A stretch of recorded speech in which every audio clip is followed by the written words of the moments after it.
Chapter 1764. This stinky lass was clearly waiting for him to finish his sentence so that she could naturally and calmly keep the item away. "Old Grandpa, do you want another bowl?" Arbor asked in a small voice. But even if he drank himself to death, he wouldn't be able to drink it back. The old man glared at her in annoyance and then placed the empty bowl in front of her. "Do you still need to ask? Fill it up." Everyone couldn't help but laugh. This ship is called Red Firmament Blue Waves. Not to mention the ordinary rivers, lakes, and seas, you can even go to the lower star field and the upper 3 continents. The old man snorted. Arbor's eyes lit up when she heard that. Go in the water, swim in the fire? Can you go up to the sky? I already told you that you're called Chi Shao. The old man angrily reached out his hand and smacked her little head. Then if you give this ship to me, how are you going to go back, old grandpa? Arbor raised her hand to cover her head and asked curiously, "It's none of your business. I have my own way of going back." The old man suddenly came back to his senses and couldn't help but laugh. "You little doll, you've learned how to trick me, haven't you?" His answer was obviously admitting that he was from the divine continent. This old man doesn't care about you anymore." The old man, who was in a bad mood after being tricked, angrily took out a wooden wine gourd from his chest. "Fill it up." Arbor glanced at his gourd and pursed her lips. "Even if I pour the entire gourd out for you, it might not be able to fill it up. Darn brat, you're really not easy to trick." That's right, this gourd of his was also a treasure. He originally wanted to trick the little girl, but who would have thought that she would see right through him? How infuriating! The old man said angrily, "Then I'll pour half of it." Arbor looked at the old child helplessly and nodded. She slapped her hand and a stream of wine instantly shot out from the jade gourd. It formed a winding curve and accurately entered the black wooden gourd in the old man's hand. The old man nodded and said, "Little doll, your technique is not bad. Quick, give me more." "You stingy doll, how is this half? It's not even a third full." The old man noisily asked Arbor to give him half a gourd of winter fruit wine before he clicked his tongue in satisfaction. He reached out and finished the remaining wine in the bowl. Then he put the bowl into his bosom and waved his hand. He stood up and said, "There's no need to send me off." Everyone was speechless as they watched the old man leave. However, after taking 2 steps, he turned back and took the half plate of small yellow croakers from the table into his arms. Only then did he wave his hand and leave in satisfaction. Qi Xianxian could not help but laugh. This strange old man is really strange. "I can't see through this old man's cultivation," Duanmu said calmly. "I'm afraid he's a God state expert." Little Fatty could not help being stunned when he heard that. He did not expect that old man was actually a deity realm expert. One had to know that in the 6 prefectures continent, deity realm experts were extremely rare. If a clan had a deity realm expert overseeing it, then it could be considered a medium-sized clan. Young Master Zhu nodded and said, "That's right. The old man is so skilled in martial arts, yet he disguised himself as a ragged beggar and walked around our Shuntian continent. He must be a hidden expert." Arbor could not help but secretly twitch the corner of her mouth. She did not know why, but she felt that the old man's ragged clothes could not be so high and mighty. Perhaps it was because he was poor. Chapter 1765. After the old man hugged his wine gourd and walked out of the flower rack, he looked down at his tattered clothes and couldn't help but slap his old hand hard. "You won't be able to swallow your pride." If he had asked for spirit coins from that damn child just now, wouldn't he have been able to get rid of his tattered clothes?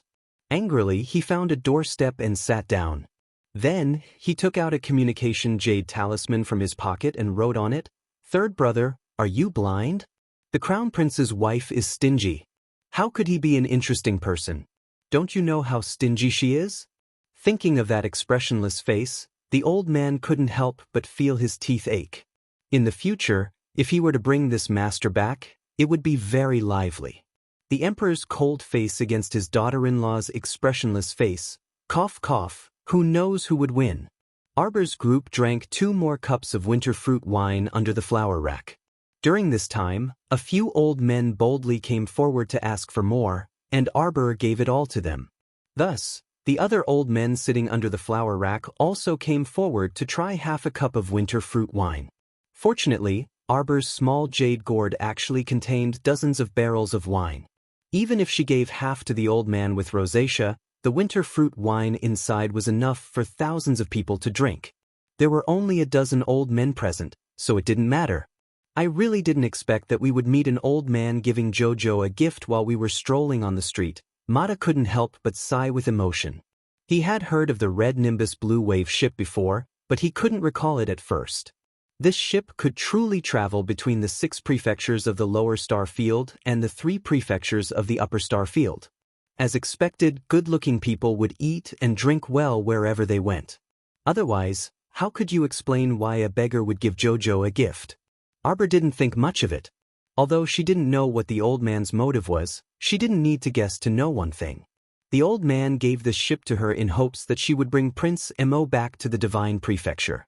However, why did they have to obediently return when someone else summoned them? What kind of joke was this? He would still accept the gift. As for whether he would return it or not, that would depend on his mood. She wouldn't leave the 6 prefectures continent until she dealt with the Clear Sky sect and found Fangu and Fanchioha. It was unknown which rat hole Fanchioha was hiding in, or whether he had become moldy or stinky. Arbor coldly closed his eyes and calmly put away the wine gourd. Let's go. It's getting late. I need to get a good night's sleep. I still have to play tomorrow morning. Young Master Zhu, on the other hand, seemed rather excited. The fruit wine was mild, and Arbor allowed him to drink half a cup. At this moment, Master Zhu's baby face was very red, and his complexion looked very good. Jojo, how about I come to the underground arena to watch your match tomorrow? Young Master Zhu pleaded. It's not safe in the city recently. If you go out alone, your father will be worried. Arbor said faintly. Even a fool could see that the 3 noble families in Wenka City were fighting each other. Young Master Zhu's safety would be compromised if he went out recklessly. Zhu Su hurriedly said, I'll bring more people with me. Arbor frowned slightly. You drank half a cup of wine today. You might have a headache tomorrow. Why don't you rest for a few days before going out? Young Master Zhu immediately wilted. Arbor ignored him. She stood up with the others and walked to the carriage parked at the corner of the long street. Chapter 1766. Before they reached the carriage, Arbor's eyes suddenly narrowed. Her footsteps suddenly stopped, and the people around her also stopped with strange expressions on their faces. Suddenly, a group of hooligans with machetes appeared from the corner. The machetes in their hands were brandished at the crowd. However, how could these ordinary hooligans be a match for Arbor and the rest? Qi Xianxian and the rest kicked away the hooligans who got close.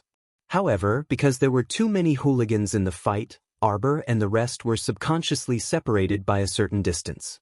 Duanmu Qing's expression was cold. He raised his hand and a few thorns drilled out from the ground, directly binding a few men who rushed forward to catch them. In just a few exchanges, several local ruffians and hooligans were hung high on the thorns of the wood brambles, baring their fangs and brandishing their claws while howling. Duanmu Qing acted as though he didn't hear the hooligan screams and took care of a few more before turning to look at Arbor, who was handling the crowd with ease. Arbor's moves were very decisive and powerful. Basically, those hooligans were completely taken care of by her fist before they could even get close to her. Arbor didn't give any face to these people who suddenly rushed out with bad intentions. She also didn't think that she was too heavy-handed.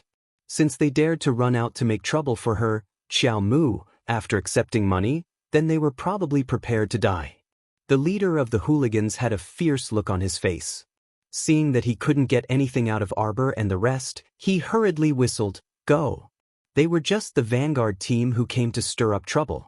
When the time came, they just had to retreat. However, that dreams were beautiful, but reality was extremely cruel. Arbor waved her slender hand and threw the unconscious body of a hooligan onto the leader of the hooligans. The hooligan cried out in pain and took a few steps back. "Stop them," Arbor said calmly. At the same time, a little white squirrel jumped down from her shoulder and scurried back and forth in the crowd. Everyone who was bitten by the little squirrel howled and fell to the ground. Only then did the group of hooligans know fear. They realized that the people in front of them were not people they could provoke. Go, go, go, go. Seeing that the reinforcements still hadn't arrived, the local ruffian couldn't help but panic. He had received a large sum of money and brought his men here to stop Arbor's group. To put it bluntly, he had no idea why they had set this up. Seeing that they were going to die in Arbor's hands if this went on, the local ruffian couldn't help but panic. He hurriedly shouted, "Everyone, please stop. Listen to me first." Qi Xianxian couldn't help but laugh. "Oh, you're here to look for trouble but you can't win. Now you know how to beg for mercy? It's useless to shout and beg for mercy." Mata rolled his eyes and said loudly, "You bunch of little bastards, leave your lives here. You dare to cause trouble in front of your grandpa Mata? You deserve to end up like this." Bang. In the midst of the chaos, a loud bang came from where the carriage was parked at the corner of the street. It was as if the entire carriage had been blown up by something. Xiao Mu and the others were taken aback, and they hastily walked over when they saw that their carriage had been blown to smithereens. Chapter 1767. Arbor couldn't help but be enraged. What kind of joke was this? She was the one who hired the carriage. Now that these people blew up her carriage, wouldn't she have to dig out spirit coins to pay for the carriage's repair fees? At the thought of this, Arbor couldn't help but gnash his teeth in anger. Qi Xianxian also stomped her feet and wailed, "Fuck! Which bastard dared to blow up your family's great-aunt's carriage? Come out!" Arbor reached out and lightly tugged at little young Master Zhu's sleeve. "Don't run around and don't leave my side easily, okay?" Zhu Su wasn't a fool. Although his experience in the pugilistic world was very shallow, he was someone who loved reading and paid attention to thinking. Therefore, he was at most inexperienced in the world, but his brain was still relatively smart. From the looks of it, they seemed to be coming for him. Jojo and the rest were probably implicated by him. At this thought, little young Master Zhu couldn't help but feel a bit gloomy. "Jojo, I feel that this group of people is most likely coming for me. I'm sorry, I've made everyone unhappy." Seeing little young Master Zhu's gloomy appearance, Qi Xianxian couldn't help but chuckle. "What does this have to do with you? It's completely because these people don't have eyes and want to bump into our blades." Mata even laughed out loud. "It's fine. Let me tell you. I was still fretting that there wouldn't be anyone for me to practice with after I advanced. Although these people's martial arts skills are mediocre, it's still better than nothing." His aggrieved tone made it seem like this group of local ruffians and hooligans were completely a bunch of trash that simply couldn't take a few punches from him. At this time, another group of people came out from behind the exploded carriage. They were completely different from this group of small fries with meager martial arts skills. These people who jumped out to besiege them were basically all level 14 mystic cultivators and above. There were a total of 30 people who came. They surrounded Arbor and the rest in the middle, while the outer layer was a grandiose group of local ruffians. At a glance, the situation seemed to be very unfavorable for Arbor and the rest. In fact, in the eyes of Arbor and the others, the latter group was also very weak. Take the little fatty for example. He could send 2 people flying with a single punch, so one could imagine how much of an overstatement the cultivation of these newly emerged level 14 mystic cultivators was. The advancement of one's cultivation base was divided into 2 categories: cultivation through hard work and rapid advancement through medicine. For trash like them who relied solely on medicine, when they met an opponent of the same level, they would be killed in an instant. After Arbor dealt with the people around him, he tugged on young Master Zhu's sleeve and took a few steps forward. She only saw a black shadow, like a great rock spreading its wings, fly in front of her with a whoosh. Raising his hand, he grabbed young Master Zhu who was beside her without any explanation. How could Arbor allow anyone to lay a finger on young Master Zhu? With a fierce kick, he took the opportunity to push Master Zhu behind him. Without hesitation, a row of silver needles flew out. They were divided into 3 parts: the upper part, the middle part, and the lower part. They went straight for the man's eyes, chest, and lower abdomen. These 3 ruthless rows of needles came rather quickly. The man was startled and hastily retreated backward with swift reflexes. Following that, he dodged and hovered in the air for 2 laps. When he steadied himself, he looked back. He saw that several local ruffians and hooligans didn't escape and became his scapegoats. At this time, these local ruffians all had silver needles stuck in their chests. They were foaming at the mouth and had their eyes tightly shut. It was obvious that they had already fainted. Chapter 1768. It didn't look like a lethal poison, but it was indeed vicious to be able to cause a person to faint in an instant. Who knew if these local ruffians and hooligans could wake up again? That person clearly didn't expect Arbor's reaction to be so fast. After failing to grab him, he immediately drew a flexible sword from his waist and charged behind Arbor in the direction of little young Master Zhu. How could Arbor let him touch Zhu? His gaze sharpened, and a stream of water coiled around his palm and abruptly struck the man's sword-wielding wrist. As a result, that man's flexible sword abruptly shifted to the side, and he also dodged to the side. A powerful spiritual energy seeped out of the flexible sword tip and pounced toward Arbor and little young Master Zhu from a distance, abruptly creating a spiritual energy vortex. Arbor promptly made a decision and set up a defensive barrier in front of him, blocking all of the man's attacks. A shooting star powder was mercilessly flung over. With a series of clanking sounds, the man used his flexible sword to hastily deflect that shooting star powder, but more than half of the local ruffians and hooligans around him were caught in the crossfire. This group of local ruffians and hooligans fell to the ground and wailed as they rolled around under the shooting star powder.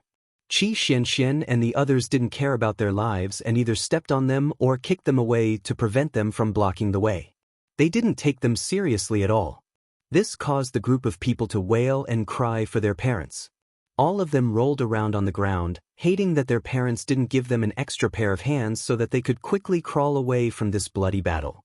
Little Fatty's group of 7 started fighting with the group of level 14 and above mystic cultivators. Although the other party had the advantage in numbers, their combat strength wasn't too strong, so they were relatively easy to deal with. As for Arbor, he only needed to protect that little young Master Zhu. When the mystic cultivators who arrived later saw that they couldn't take down a few young men and women despite having so many people on their side, they couldn't help but feel anxious, and their attacks also intensified. Someone roared, "Berserk tiger," and a ferocious tiger suddenly jumped out from behind him. Qi Xianxian glanced at it and couldn't help but sneer. "Where's the mystic beast you summoned?" As soon as he finished speaking, the golden lion roared and jumped out majestically. Without any explanation, it slapped the tiger summoned by the man and sent it flying. Wah! That level 14 mystic cultivator spat out a mouthful of blood and looked at Qi Xianxian in horror. To be able to kill his own Xian beast with a single slap, how powerful must it be? If it weren't for the fact that his beast was on the verge of death, he wouldn't have suffered such a severe backlash. The golden-haired lion seemed to have entered a no-man's land, sweeping away all the little ruffians in front of it with one paw. The person who was fighting Arbor saw that the situation was not good, so he hurriedly gave a look to his disciples. He stretched out his leg and kicked a few of the ruffians' buttocks, making them fly in front of Arbor, while he quickly retreated. Arbor coldly swept a glance over and tossed little young Master Zhu to Qi Xianxian and the others to protect. She had already shot out and leaped onto the snow leopard's back in a few steps, patting its head. The snow leopard quickly chased after him and madly dashed around the streets with the man for a while before stopping in front of a vermilion gate. The gate was tightly shut, and there was a mighty stone lion squatting on each side of the gate.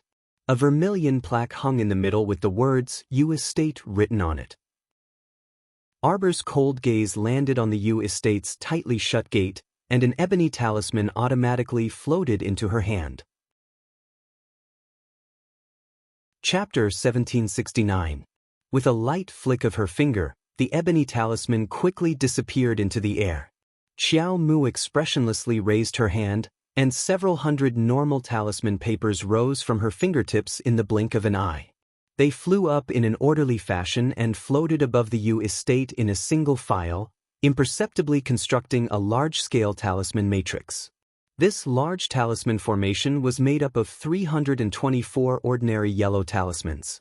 Once the talisman formation was formed, unless the people of the U residence broke the formation from the inside, they would be locked inside and unable to find a way out. This was a maze array, and it was one that Arbor had personally researched and improved. If she used a large maze array and threw out 648 yellow talismans, she could lock down the entire street where the U residence was located. When Qi Xianxian and the others arrived, they saw Arbor sitting in front of the U residence with a stool. Her stoic face was expressionless. Jojo. Qi Xianxian hurried over, followed by the pale-faced young Master Zhu. Arbor raised her head and glanced at him. She softly reprimanded, "Useless. You're so scared that your face turned white over such a small matter?" Although she was reprimanding him, she shot out several beams of white light with a flick of her finger. Silver needles entered his acupoints, and Zhu Su's complexion improved slightly. Arbor retrieved the silver needles from the air and tossed him a small medicine bottle. "Take it?" Young Master Zhu stuttered as he took the medicine bottle and took a calming pill. Only then did he feel the panic in his heart subside slightly. He had been well protected by his father since he was young. He had never seen such a chaotic situation of being hunted down. He didn't expect to hit the jackpot on his first trip out. Little Fatty looked at young Master Zhu sympathetically. Although his family background was not as good as young Master Zhu's, his body was strong. He was not like young Master Zhu, who panted after running a few steps and his heart pounded wildly. When your body fully recovers, cultivate properly. Little Fatty patted young Master Zhu's shoulder and said with a smile, "Your body is too weak." The youth blushed slightly and hurriedly nodded. "Jojo, why are we blocking the entrance of the U residence?" Qi Xianxian looked curiously at Arbor and asked. "Compensation?" Arbor said indifferently. He didn't feel at all that it was ridiculous for him to block the entrance of the U residence and ask for compensation. The people from the U residence had smashed her carriage into smithereens. Shouldn't this debt be settled with them? Did they really think that Arbor was a pushover? She wasn't a fool. She had to compensate, and she had to compensate 10 times the amount. Otherwise, any cat or dog would be able to bully her and casually take away her ride, wouldn't it? Looking at the completely serious expression on that stoic little face, everyone silently suppressed their laughter and put on a solemn expression as they nodded in unison. "That's right. Compensation should be made. Their family head is called Ubatian, right?" Mata said with a smile. "Should we call inside?" Arbor nodded. "Tell Ubatian to pay 1,000,000 spirit coins as compensation for the loss of the carriage." Everyone was speechless. "You're asking for such an exorbitant price. Does your conscience not hurt?" "All right." Mata cleared his throat and immediately shouted at the U family. "Family head U, we are the ones who were chased by your family's disciples just now. We've already sealed off the U residence. Don't try in vain to escape with your own abilities. That's impossible. Obediently hand over 1,000,000 spirit coins as a fine, and this debt will be temporarily written off." Chapter 1770. At this time, Ubatian, who was in the inner chamber of the U residence, received the news from his disciple and hurried out to look at the sky. Above the house, a dark and gloomy vortex had replaced the originally bright sky. When everyone looked up, they could no longer see the blue sky and white clouds. All they could see were small vortexes. "Patriarch, something bad has happened." Among the U family elders who had heard the news, an old man walked out and said with a frightened expression, "Someone has set up a talisman formation above our U residence." "What? A talisman formation?" Patriarch U asked with a puzzled expression. "Who would act so rashly against our U family?" At this time, Mata's loud shout reached the ears of everyone in the U family. Everyone, including Ubatian, heard Mata's shout as long as they weren't deaf. Ubatian trembled with anger. These people are really bold. They actually dared to ask for 1,000,000 spirit coins? Did they really think that he, Ubatian, was a fool? Not to mention 1,000,000 spirit coins, Ubatian didn't even plan to pay half a spirit coin. "Go, gather all the U family disciples. Later, follow this old man to the main gate." He didn't believe that a mere talisman formation could stop so many people in the U family from going out at the same time.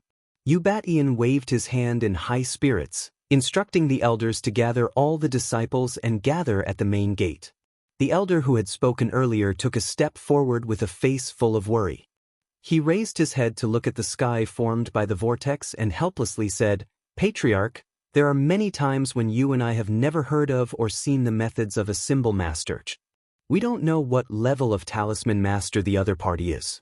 If it's a high-level great talisman master, I feel that our family really might not be able to get out of this talisman formation this time." Batian couldn't help but be furious. "Elder son, why do you always boost the morale of others and diminish our own? I don't believe that such a small talisman formation can be used. There are so many people in the Yu family. Can't we just fight our way out? We're locked up in the residence. Are we just going to sit here and do nothing?" The elder sighed, "Patriarch, it's better to be cautious.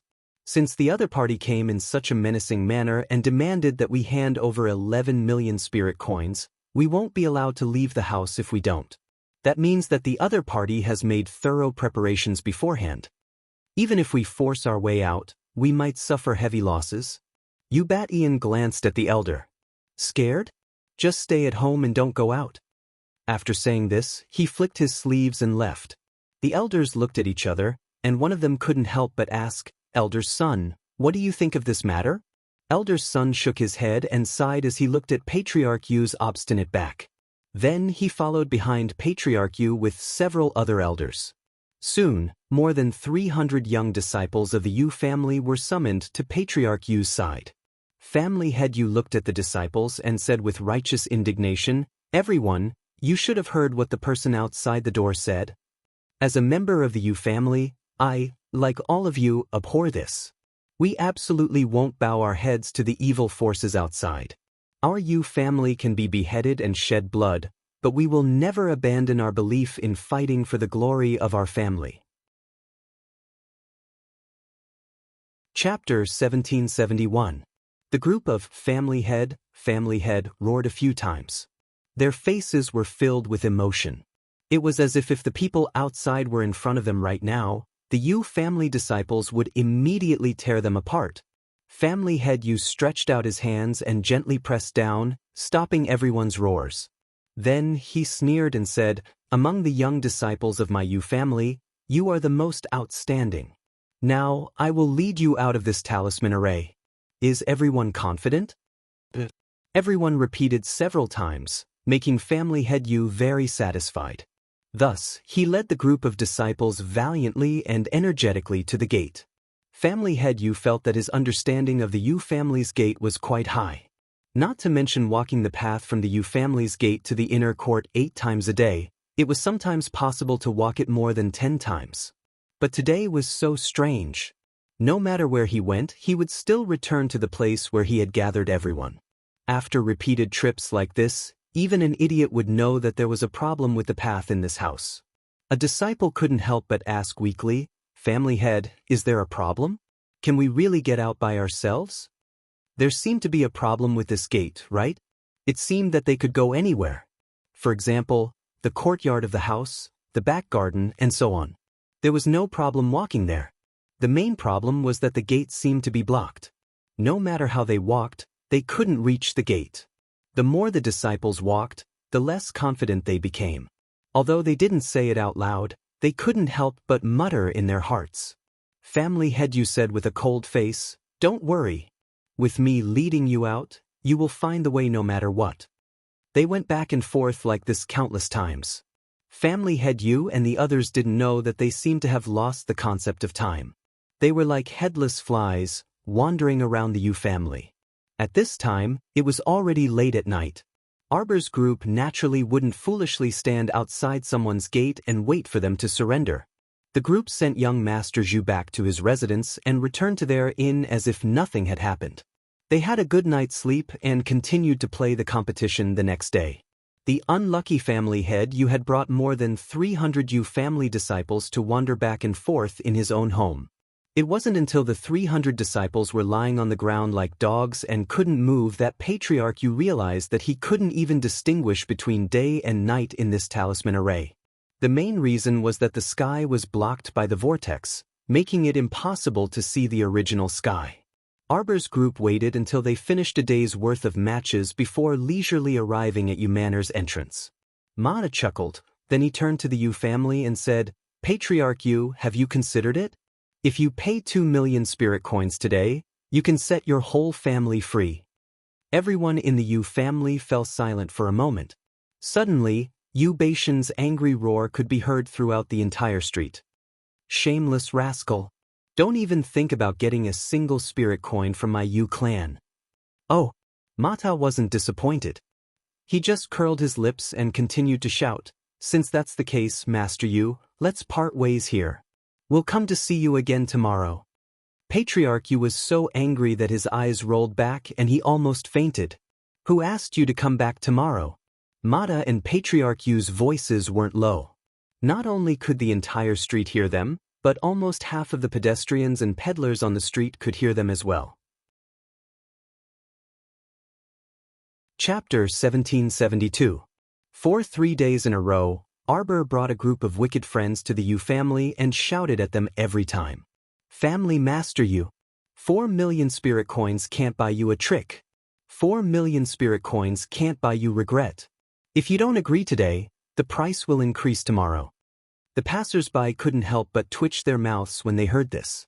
Fuck, when don't you raise the price? You make it sound like the price is going to increase on the first day. Actually, these masters came to the Yu family's door every day to shout, and the price increased by 1 million spirit coins a day. Family Master Yu was probably hiding at home, crying and not daring to see anyone. His courtyard was sealed with talismans, and a day ago, he used a message talisman to inform the best talisman master in Anka City to come and help. In the end, the talisman told him bluntly, Sorry, the maze above your house is made of 328 yellow talismans, and it's extremely difficult to crack. Unless the talisman master who cast the talismans removed it himself, it would take him at least 49 days to crack it. As a result, Family Head Yu was done for 0.49 days to break the talismans and let them out? Wouldn't it be too late if he waited too long? Moreover, the talisman master who had some friendship with him also told him clearly that the talisman master who cast the talismans above his house was of a higher level than him. How could Family Master Yu endure this? The biggest problem Family Master Yu was facing now was that he couldn't swallow his pride and admit defeat. After all, he had been stubborn for nearly 4 days. The Yu family was locked up at home and didn't know whether it was day or night. How could he predict that they would be locked up at home for 4 days? It was actually very simple. According to the talisman master who cast the talismans, he would increase the price by 1 million spirit coins every day. So this was the 4th night. Although Family Master Yu was very angry, he couldn't do anything to the talisman master whom he had never met. If he wanted to kill someone, he had to at least get out of this maze first. Mata, who was shouting outside, curled his lips after a while and said, It seems that we really don't have a chance today. All right then, Family Master Yu, take care of yourself. We'll come to see you tomorrow. Oh, by the way, remember to count the spirit coins.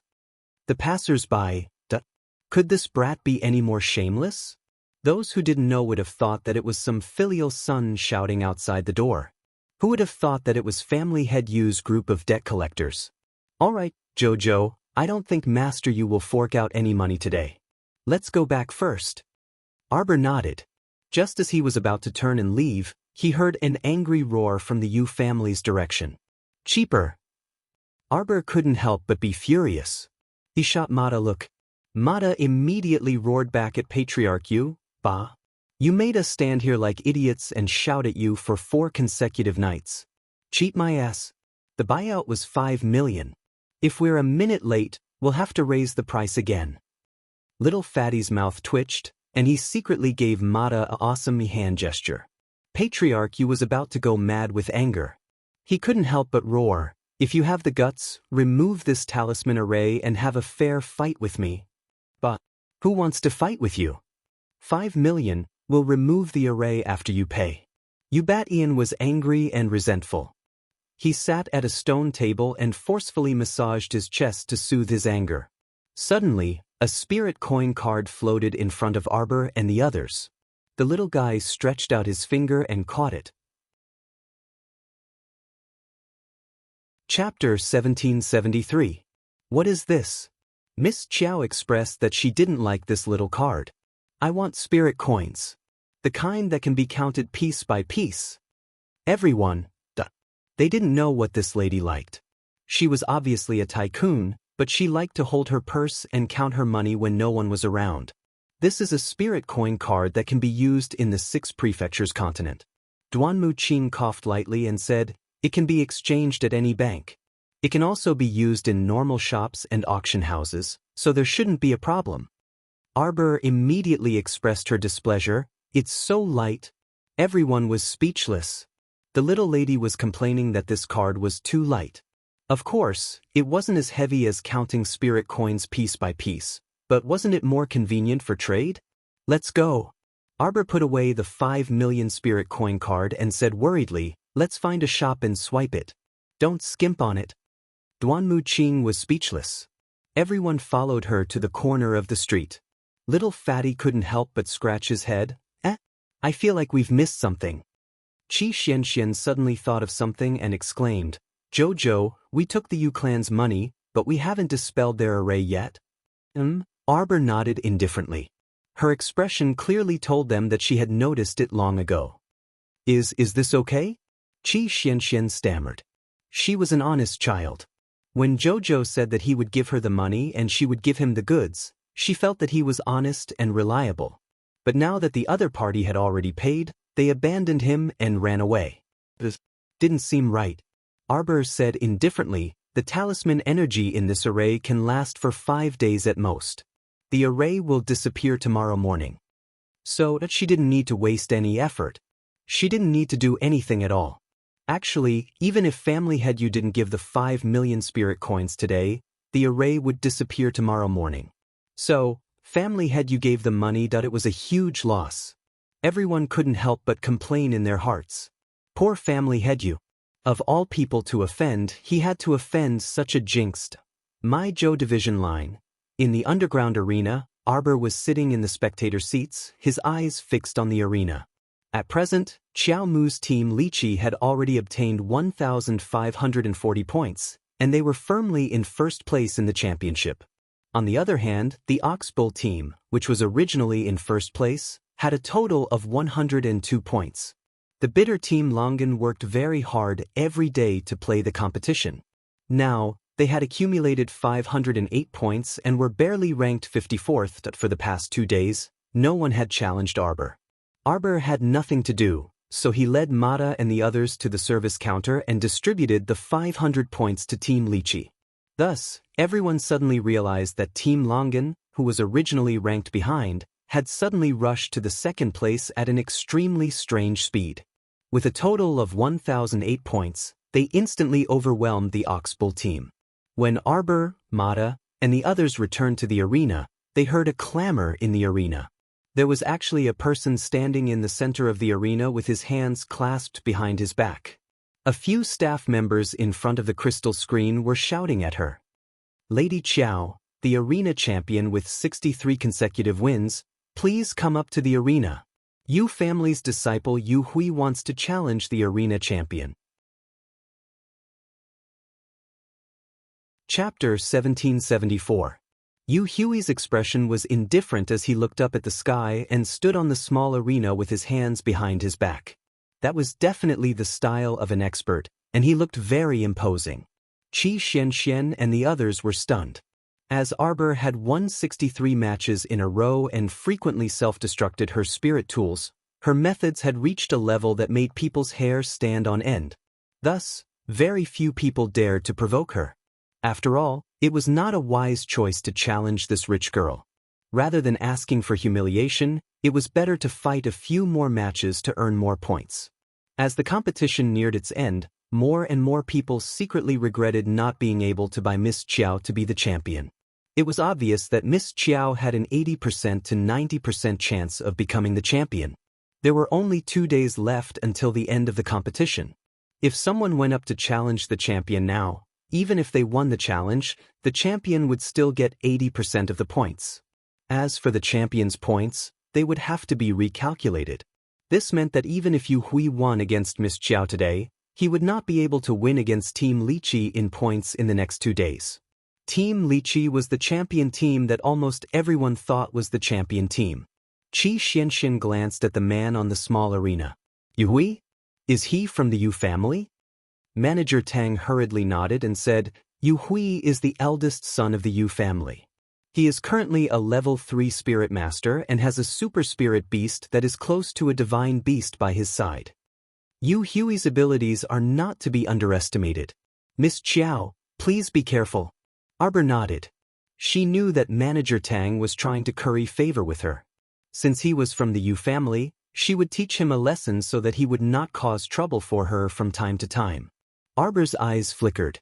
Her body flew like a swallow and quickly flew towards the arena. The staff members in front of the crystal screen heaved a sigh of relief when they saw Miss Chiao's figure. There was a time limit to this competition. If Yu Hui was standing on the arena and Miss Chiao did not enter the arena within 15 minutes, she would forfeit the competition. Then, Yu Hui would automatically become the champion.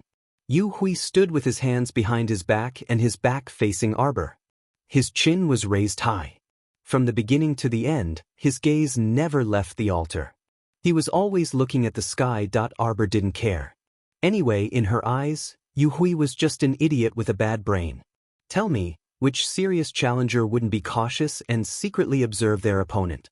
This idiot, on the other hand, had his eyes fixed on the sky the moment he stepped onto the stage. It was as if a cow had flown across the sky. The few staff members in front of the screen were obviously shocked by Yu Hui's attitude. They looked at each other and thought to themselves, is this person sick in the head? One of the staff members coughed lightly and said, the competition can start now. Thunderous cheers immediately erupted from the field. In fact, in every arena hegemony tournament, the main arena was the most intense and exciting. But this year's main tournament was just too ridiculous. This nouveau riche arena master was a very bad person. He would only spar with others when he was in a good mood. Most of the time, the problem was solved with a single spirit weapon. According to incomplete statistics, some professionals announced how many spirit weapons the local arena champion had squandered in this underground arena championship. Not more, not less, a total of 51 spirit weapons. In other words, more than half of her 63 consecutive victories were due to the self-destruction of spirit weapons. Chapter 1775. Of course, the nouveau riche champion didn't feel like she was being cheated at all. Wasn't the self-destruction of spirit artifacts a part of her strength? It was also a part of her strength, alright. The giant ape had thrown so many spirit artifacts to her. What else could they be used for? She didn't understand why every time she took out a spirit artifact to explode, everyone would stare at her strangely, as if she didn't know what kind of crazy thing she had done. It was simply inexplicable. Arbor's body flashed, and she was already standing in the center of the small arena. At this moment, a match in the lower arena had just ended. After the winner and loser were decided, both sides walked off the stage exhausted with injuries. For a moment, there were no more teams in the large arena. It was as if the staff had deliberately arranged for the ordinary matches to be delayed so that everyone's attention would be focused on the individual match between Arbor and Yu Hui. However, the people in the arena were somewhat disapproving. They were already familiar with Miss Chiao's routine. Look, didn't this little fellow take out a spirit artifact from her inner world? At this moment, Yu Hui finally glanced at Arbor. When he saw the spirit artifact in her hand, he couldn't help but sneer and snort. Do you think I'm one of those trash who went on stage in the past? You think a spirit artifact can make me step down? You're dreaming. Arbor's small hand flashed, and several more spirit artifacts appeared in her hand. Everyone looked at her speechlessly. The matches these days had really broadened their horizons. From this, they knew that there was indeed a sky beyond the sky, a man beyond a man, and a nouveau riche above a nouveau riche. Yu Hui's expression changed, but he only calmly set up a defensive barrier around him. A pair of sharp eyes stared fixedly at Arbor and said coldly, "Don't waste your energy. I've already said that I'm not one of those trash from before." Boom! A violent shock woke up some of the sleepy spectators in the back row. Everyone was shocked, and they secretly cursed in their hearts. Some were so agitated that they jumped up and tried to calm their hearts. They thought that this explosion would definitely turn young Master Yu into ashes, but who knew? Taking a closer look, everyone couldn't help but be stunned. Young Master Yu was protected in the arms of a spirit beast that looked like a pangolin, completely shielding him from the whirlpool caused by the explosion. This spirit pangolin used its back to block the power of the 4 spirit tools' self-detonation. The remnant spiritual energy was completely blocked by it, and young Master Yu, who was in his arms, was not harmed at all. As expected, it was a super spiritual beast that was infinitely close to a divine beast. Its defensive ability was not something that other small spirit beasts could compare to. The crowd burst into an uproar in an instant. Someone laughed wildly. Amazing! Amazing! This little girl is going to kick an iron plate. Only when one's own strength is strong enough, that is true strength. It's useless to rely on some fancy tricks. Isn't that so? The explosive power of the 4 spirit artifacts was blocked by the pangolin. Ha! This is simply awesome. Young Master Yu is mighty. Let's kill this little girl and see if she can still be so arrogant. The person who cursed felt pain in his mouth as soon as he finished speaking. He reached out and touched his hand, which was full of blood. He was so frightened that he lost his head and screamed. My mouth. That person fell to the ground in pain and rolled around at the feet of others.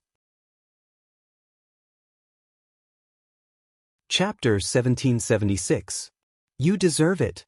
Qi Xianxian coldly glanced at the man. He actually dared to curse her Jojo. He deserved to have his teeth knocked out and his mouth crooked. Duanmu Qingyi calmly retracted his hand, not showing any signs of attacking. Although the man's companion was surprised, he couldn't figure out what was going on. After looking around for a while, he could only see a dense mass of heads. He couldn't see who did it at all, so he could only give up. Old Five, are you okay? His companion helped the man up. He could not help but feel a chill in his heart. He saw that the man called Old Fifth's lips were pierced through by a bamboo stick. To pierce a person's mouth with a bamboo stick, one's cultivation level was shocking. The man hurriedly glanced at his surroundings again. He didn't dare to stay and watch the show any longer. He hurriedly supported his companion and quickly left the arena. The arena was so big that the 2 men's encounter did not attract much attention. Only those who were nearby glanced at him curiously. When they saw that the man's mouth was covered in blood, they couldn't help but jump in fright. The others who did not realize what had happened were still talking about it. Did you guys realize? None of the members of Team Lychee have a mystical beast. That's right. Of course, they realized that Team Lychee had never used mystical beasts when they fought. There was another team called Team Longan that was as strange as them. Just based on this point, they looked down on the rich girl. She had so many spiritual tools, but she did not use them on the right path. It was such a waste to use them one by one. If she used these spiritual tools to equip her teammates with mystical beasts, wouldn't she be able to increase the overall strength of her team? Therefore, it was not wrong to say that she was wasteful. When they saw that someone was able to suppress the girl, most of them were excited. After waiting for so long, they finally saw someone as powerful as young Master Yu. How could they not be happy? There were even some who took pleasure in the girl's misfortune. The girl is going to die now. Look at young Master Yu's pangolin. It's like a warrior wearing armor. Even if the girl explodes her spiritual tools, she won't be able to break through its defense. Ha! That's right. To put it bluntly, most of the people were somewhat unconvinced that a little girl had dominated the arena for so long. However, the little girl's spirit weapon's explosion was too powerful, so they had no choice but to admit defeat. Young Master Yu! Young Master Yu! It was unknown who started the shouting, but the crowd erupted into cheers of Young Master Yu. Yu Hui was very satisfied with this kind of arena effect. Although he hadn't won yet, it was obvious that everyone's attention in the arena was on Yu Hui. In fact, 90% of them were hoping that Yu Hui would win. Yu Hui smiled faintly. He raised his hand and pressed down gently. Young Master Yu, Young Master Yu, Young Master Yu. The shouts in the arena became more and more excited. Everyone wanted nothing more than to jump up and dance as they cheered for young Master Yu. Xiao Mu expressionlessly swept them a glance. She did not understand what this bunch of clowns were up to. What's the point of using so many superficial things in a fight? Jojo. Today is the 29th day. Chapter 1777. Qi Xianxian was afraid that Arbor would forget such a special good day, so she hurriedly shouted at the top of her lungs. The 29th day? Arbor really forgot about it. Wasn't today the 29th day of the underground arena tournament? What did the teacher's letter say? In the first 28 days of the tournament, they couldn't summon their own mystical beasts, right? Wasn't today a coincidence? The 29th day was here. Arbor was really sullen these days. She watched others summon all kinds of mystical beasts, but it was always 2 against 1. Today, she was going to let others have a taste of what it was like to fight 4 against 2. Mocking Team Lychee for not having a mystical beast, right? Then let's let this you guys see if she has a mystical beast or not. Arbor stretched out her small hand and suddenly shouted, "Come out quickly, it's a group fight." The snow leopard was the first to jump out. It tore open its claws and smashed towards Yu Hui's head. Crack! The sharp claws immediately left a mark on the pangolin's back. The pangolin whimpered and curled up into a ball and rolled to the side. After a loud cry, the bloodfire phoenix spread its wings and swooped down from the sky. A line of fire immediately sprayed on the pangolin's head. Arbor couldn't help but jump up and down. Wrong hit. Hit him. What was the point of hitting a mystical beast? Even if it died, the owner would only suffer a small backlash. It was boring. Since they had already made a move, they naturally had to concentrate their firepower. At the very least, they had to beat this complacent young Master Yu unconscious.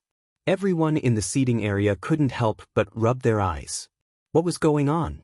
It wasn't that the nouveau riche girl didn't have a mystical beast, but that she disdained to summon one?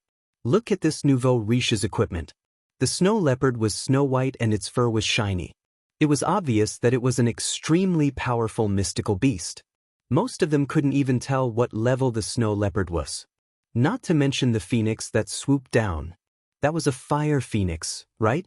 Everyone had only heard of it in legends and had never seen it with their own eyes. Now that they saw it, they couldn't help but feel a little absent-minded. The contrast was really too big. Earlier, they were still mocking the young lady, saying that she was about to be defeated by young Master Yu's pangolin. Who would have thought that within a few minutes, the little girl would immediately slap their faces in front of them? Everyone couldn't help but want to curse. What the hell were you doing in the beginning? In the first 20 days of the competition, why didn't he summon his beast every day? Messing around with the explosion of spirit artifacts was simply toying with them. Now that you've summoned these 2 beasts, who else would want to fight you? Fight my ass. In terms of battle prowess and Shen beasts, the difference between him and the little girl was like heaven and earth. Wasn't going up to the arena just asking for trouble? Wait a minute. Everyone stared blankly at the fat squirrel that had jumped down from the little girl's shoulder. The moment the fat squirrel landed, it transformed into a fat little mountain squirrel and nearly crushed the pangolin to death with its butt. Fortunately, Arbor roared at it, and the fat squirrel reluctantly retracted its paw that was about to slap the pangolin and ran over to Arbor's side. How were these 2 freaking beasts? Weren't these 3 beasts? Everyone stared at Miss Chiao in the small arena, dumbfounded. They only felt that Miss Chiao's nouveau riche level had once again been refreshed by herself today. Yu Hui was also taken aback by her actions. Chapter 1778. 15 minutes ago. Eubatian walked into the arena with a man with slender eyes and a melancholy aura. "Please," Eubatian said respectfully. Eubatian didn't expect Brother Go's strength to be infinitely close to a leveled 15 great spiritual master. The power of the palm he released at the Yu family was shocking. Eubatian couldn't help but rejoice that he hadn't offended this person when they first met. Otherwise, he wouldn't be in such a predicament now. Brother Go lifted his robe and sat down calmly. Then he scanned the surroundings. The crowd that was still clamoring suddenly felt as if their hearts were being squeezed. This was the suppressive aura of a superior.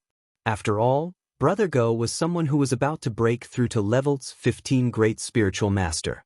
His spiritual pressure wasn't something ordinary people could withstand.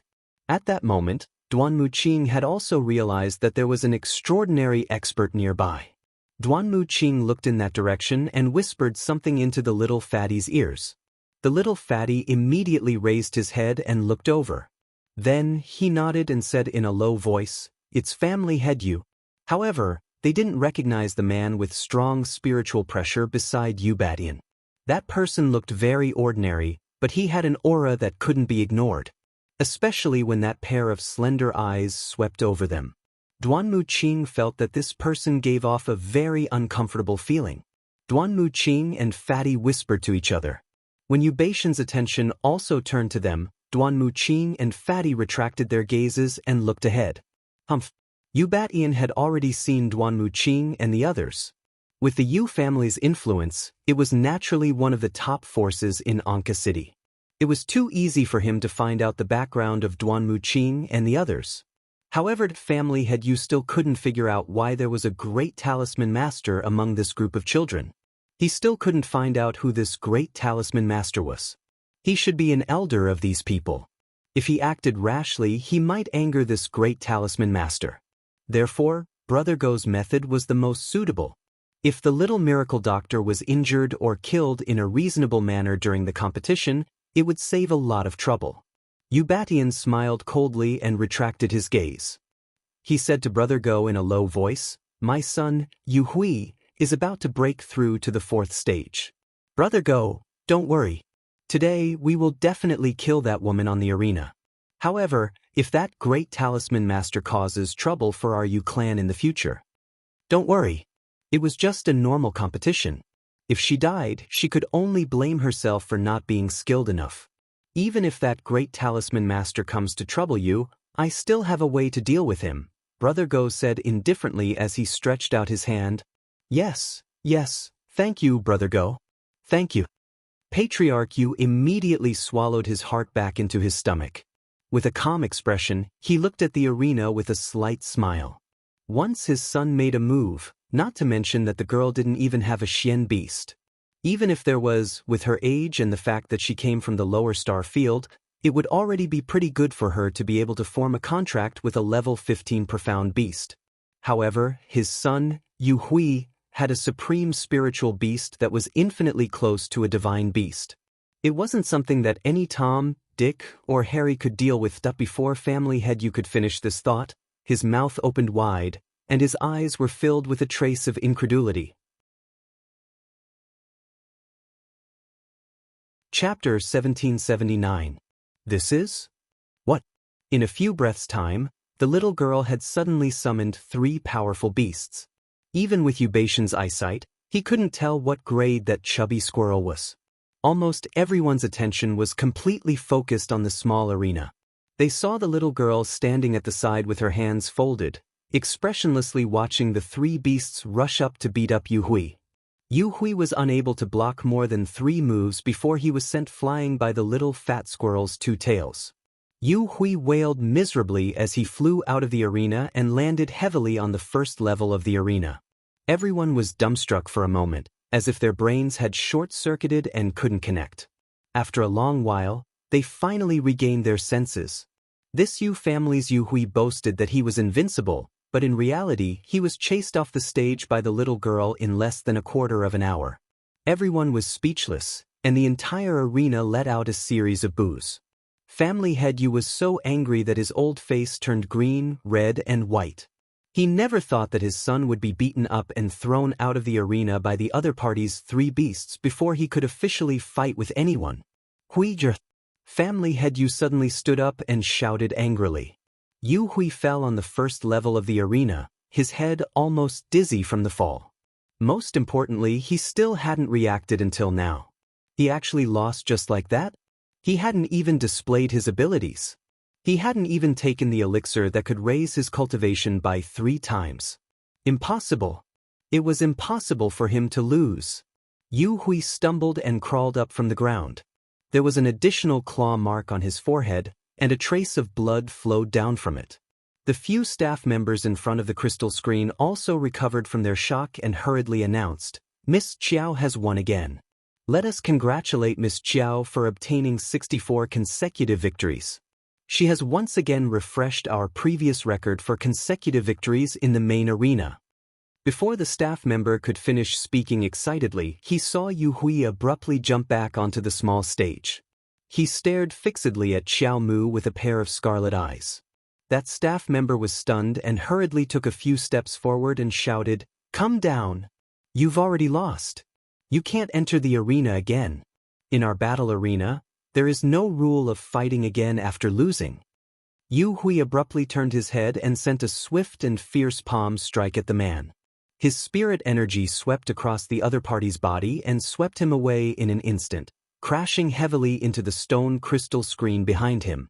Then he rolled down and coughed out a few mouthfuls of blood. Then he stopped moving. The other staff members hurriedly shouted anxiously and went forward to push the man's body. Their expressions changed as they went forward to check his breathing and cried out, "Dead?"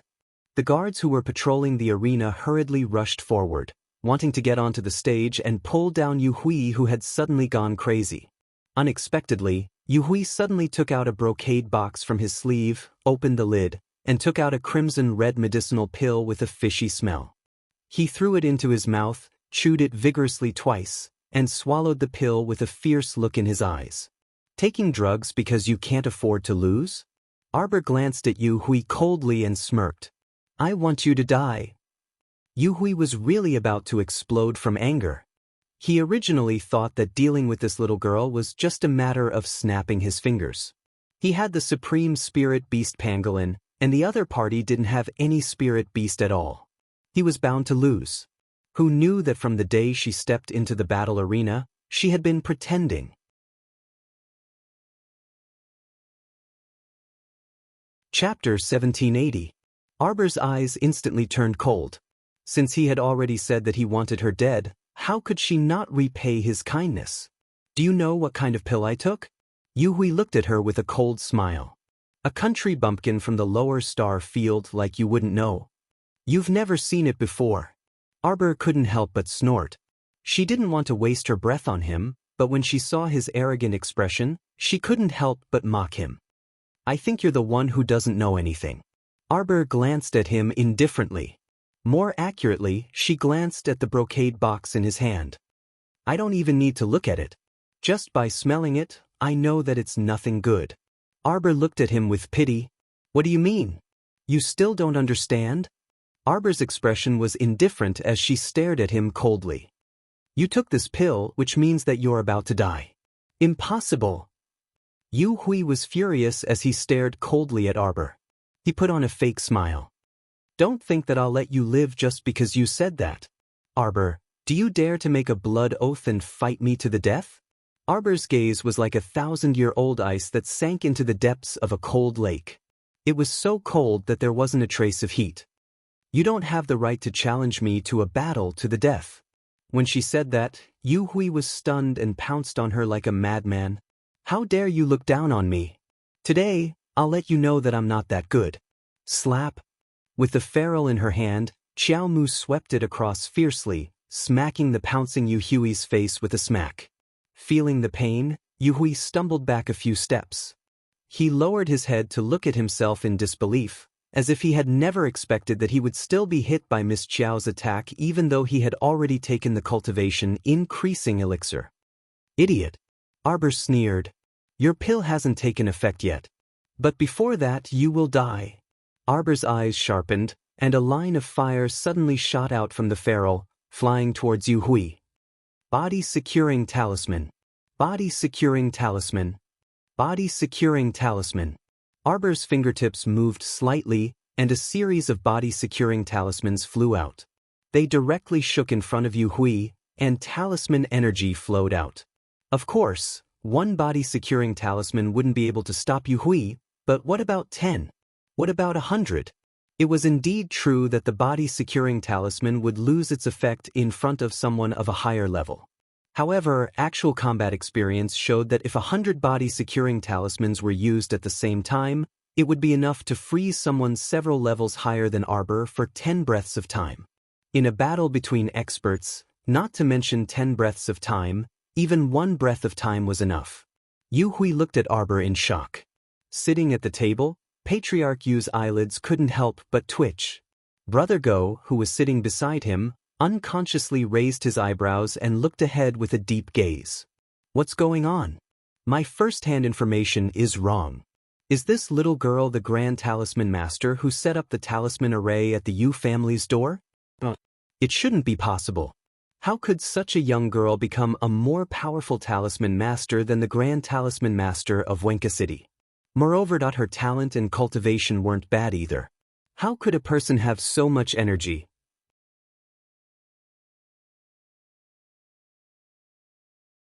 Chapter 1781. Was he proficient in both cultivation and inscribing talismans? Even if she started drawing talismans when she was in her mother's womb, it was impossible for her to have such a high achievement in talisman drawing at such a young age. She was not a genius from a talisman family in the Divine Land who had the protection and care of her family. This girl was just an inferior person from the lower star area who had only stayed in the Shuntian continent for less than a month. How could it be? How could it be? Go's eyes showed a trace of shock. Family head Yu turned his head and caught Go's gaze. He immediately said anxiously, Go, is this girl the great talisman master? Impossible. Go waved his hand coldly at family head Yu. Do you think a person who is so outstanding in martial arts can have such great achievements in talisman drawing? Then how could she have so many body-securing talismans? Go frowned. I don't know. You should investigate this girl's background. Maybe she's not just an ordinary girl from the lower star area. Those talismans might be gifts from her teachers or elders. Don't panic. Just watch. Let's see how many talismans she could throw out.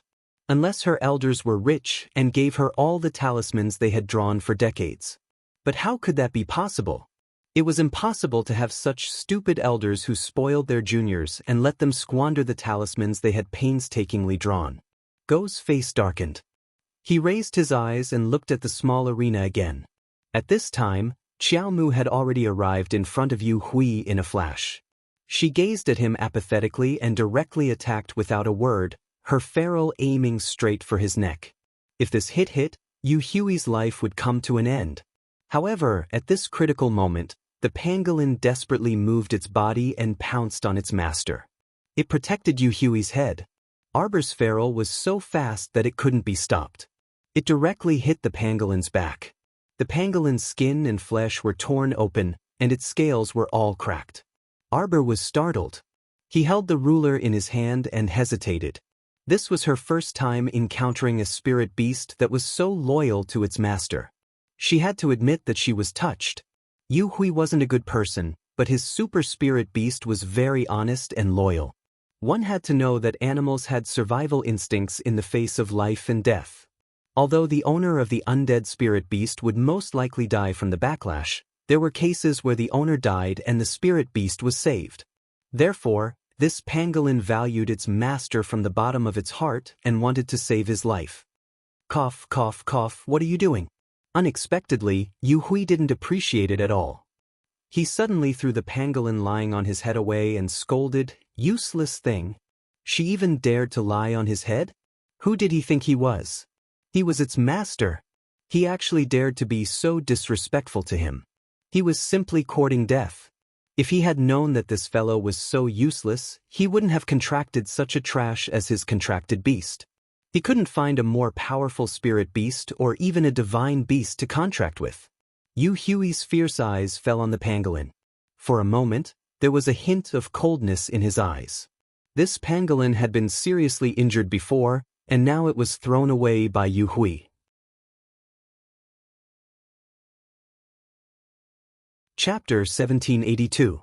The pangolin had helped Yu Hui block the attacks of the Bloodfire Phoenix, the little fat squirrel, and the snow leopard many times before. Immediately afterwards, Xiao Mu's full-powered strike with her foot had split open his skin and flesh. Now that Yu Hui had tossed him outside without any force, he crashed heavily onto the ground with a heavy thud. He didn't even have the strength to get up after making a heavy thud. Arbor looked sideways and saw that the pangolin had fallen to the ground with its belly facing the sky.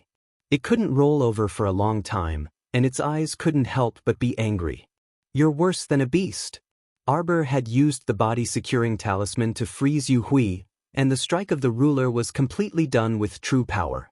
If it weren't for the pangolin risking its life to protect its master, Yu Hui would have died. However, what made people's jaws drop was that the pangolin's loyalty was exchanged for the master's indifference and angry words. What right did you have to criticize your own contract beast when you almost lost your life? There was no point in living for such a person who didn't know how to repay kindness and had no morals. Arbor sneered and wiped the ruler with one hand. The cluster of flames instantly turned transparent and faintly showed signs of turning purple. Ah! Yu Hui suddenly roared, and the clothes on his upper body were instantly torn apart by a turbulent flow of spirit power. He seemed to have suddenly gone crazy, and he howled into the sky and laughed wildly. My cultivation has doubled, ha ha, ha. The wild and arrogant laughter clearly represented the pride in his heart at this time. After the pangolin risked its life to block, Yu Hui finally digested the spirit medicine he took before, and his cultivation instantly soared by several levels. Haha. The feeling of watching one's own cultivation rise like riding a dragon to the heavens was simply too exhilarating. Yu Hui couldn't help but laugh out loud. He turned to look at Arbor and said with contempt, "Do you know what I'm feeling now? The feeling of approaching death." Arbor's indifferent words were like a basin of cold water that immediately extinguished Yu Hui's joy. "Bullshit," Yu Hui cursed. "You don't know how good I am right now. Look, ha. I went from a 3rd-level spirit master to a 6th-level spirit master, and I'm a 9th-level spirit master, ha. I'm about to break through to a 10th-level spirit master. Stupid girl, why aren't you kneeling and begging for mercy? Have you seen a normal person kneeling and begging for mercy from a dead person?" Arbor sneered, and his expression was ruthless and cold. "Do you think it's a good thing for your cultivation to rise?" Yu Hui frowned. Subconsciously, he didn't want to hear Arbor's words. However, he could not help but want to know what Xiaomu wanted to say next. "What do you mean?" Xiaomu was not interested in explaining so much to an idiot. The advancement of one's cultivation base was a gradual process. Those cultivators who used ordinary medicinal pills could not be compared to the cultivators who cultivated through hard work, let alone Yu Hui, who used a special elixir to rapidly increase his cultivation base. It looked like his cultivation had risen to the level of a 9th-level spirit master, but in reality, this was just a flash in the pan, like a person who painted a pie to satisfy his hunger. Did he really get the pie?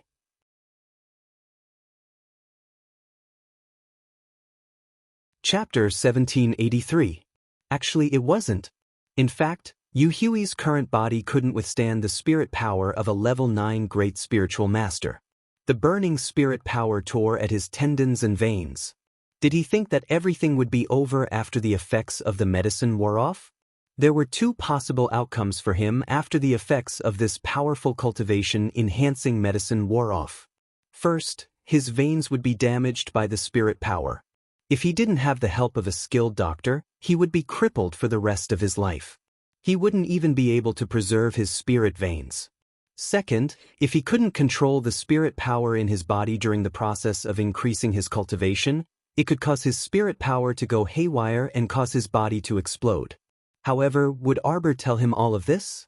What a joke. Rather than wasting her breath on this random person, she might as well kill him first.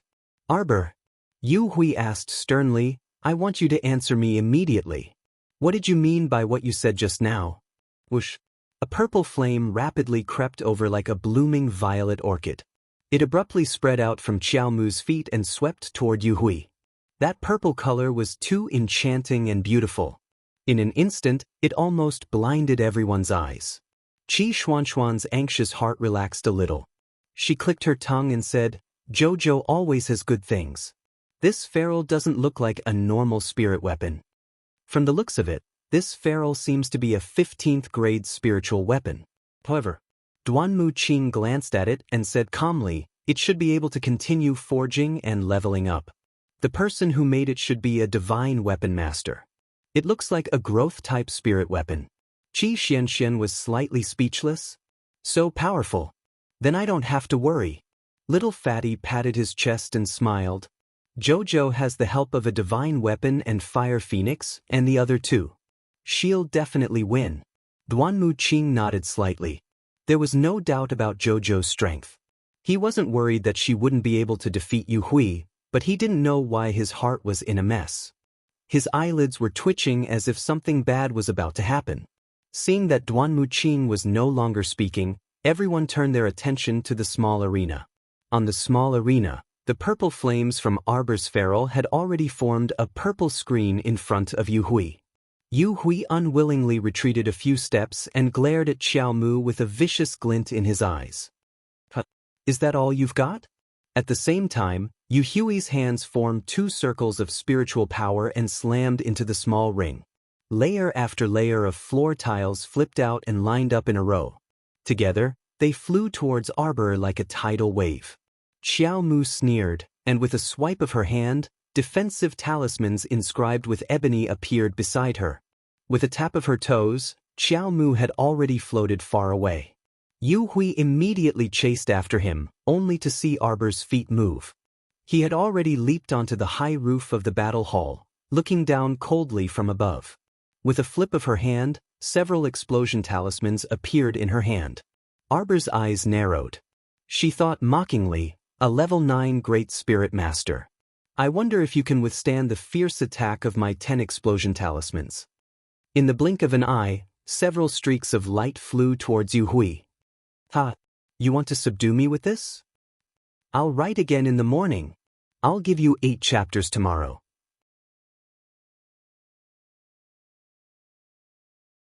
Chapter 1784. Arbor coldly looked at the man who was laughing wildly, and a trace of mockery flashed in her eyes. Arrogant. The 10 explosion talismans had already reached Yu Hui's side in a flash. Suddenly, they vibrated and exploded. One after another, the entire small ring in the center exploded into pieces. Arbor's figure soared into the air. Yu Hui followed closely behind. He jumped up in the sea of flames and fire, and his figure rose higher. Seeing that he was about to fly out of the sea of fire, Arbor coldly looked at him. Her white hand flew up, and another 30 explosion talismans were thrown down without hesitation. Following that, the fire talismans and the earth talismans attacked Yu Hui as if they were free. This round of burning talismans left everyone dumbfounded. Seeing is believing, hearing is false. Probably no one would believe this kind of thing, right? A 14 or 15-year-old girl using expensive 5-spirit talismans to throw people all over the place. Yu Hui, who was struggling to get up in the sea of fire, was pressed down by the stones thrown down by the earth talismans, and fell into the sea of fire. Under the wall of fire, the fire rose up more than 10 meters high. The small ring in the center had been completely destroyed. Arbor was floating in the air, and Yu Hui's figure fell on the first floor of the ring. Yu Hui could only use his spiritual power to protect his body. His wooden vines were burned to ashes by the flames as soon as they came out of the raging fire. Yu Hui also didn't understand why his cultivation was so much higher than Arbor's, but his wood spiritual power was suppressed by Arbor's fire talismans and earth talismans. He was already a very outstanding genius in the whole family. At this age, he had already broken through to the 3rd level of spiritual master and had the 6th level of wood spiritual power. Yu Hui's eyes moved slightly, and he couldn't help but understand. It must be that the person who made the 5 spirit talismans had a much higher level of spiritual power than him. But so what? That little girl could throw out 10 or 20 talismans. Could she throw out 100, 200, or 300 talismans? There would always be a time when the talismans would be exhausted, and once they were exhausted, he would be able to wait a minute? Yu Hui's neck stiffly turned around to look at the bloodfire phoenix that had suddenly pounced behind him. He didn't even have time to cry out. A blood-red flame instantly sprayed onto his face. Yu Hui felt an intense burning pain in his eyes, and he fell to the ground. As he fell into the sea of fire, he could barely feel the burning pain from his limbs and body. All his senses were focused on his face. Not to mention the burning pain on his face, his eyes seemed to have been burned by the fire and he couldn't even open them. His eyes. Covering his face, Yu Hui rolled back and forth in the disaster and howled. He secretly spread out his telegnosis ability and felt Arbor's figure landing on the ground. This little bastard actually dared to destroy his eyes. He wanted her to die without a burial ground. Roar. After an angry roar, Yu Hui struggled to get up. The endless wood spiritual power in his hands turned into countless vines and branches, and he chased after Arbor. Arbor didn't even look at him. One of his hands formed a glittering ice sword, and he expressionlessly slashed at the wooden vines in front of him. A mere 6th level wood spiritual power dared to show off in front of her.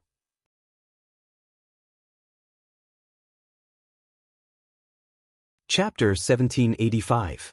Where did this person get his courage from? Arbor's eyes sharpened, and the ice sword in her hand slashed down, chopping off several wooden vines that were darting toward her. At the same time, Yu Hui had already pounced in front of her. He suddenly took out a spiritual energy ball, and with a strange smile, he threw it at Arbor's face. Humph! Arbor's eyes did not waver. She waved her hand to set up defensive talismans in front of her, and at the same time, she quickly flew toward the sky. Boom! After a loud noise. Everyone in the arena was basically in a petrified state. Were they having a competition, or were they tearing down a house? The power of the spiritual energy ball's explosion was very great. Because it chased after Arbor and exploded, the force directly broke through the roof. A large cave appeared at the top, and from time to time, soil rustled and fell down. Young Master Ding, who had heard the news, stared at Yu Hui with a very ugly expression and said angrily, "What are you all standing there for? Go and take that guy down." At this time, Yu Hui, who had already decided to go all out, took out another spiritual energy ball and threw it at young Master Ding, who was sitting in front of the seats. Ah! In the middle of the banquet, the onlookers immediately burst into an uproar. Everyone screamed and jumped up from their chairs. Their faces were pale as they crawled back. The seats were tightly packed together.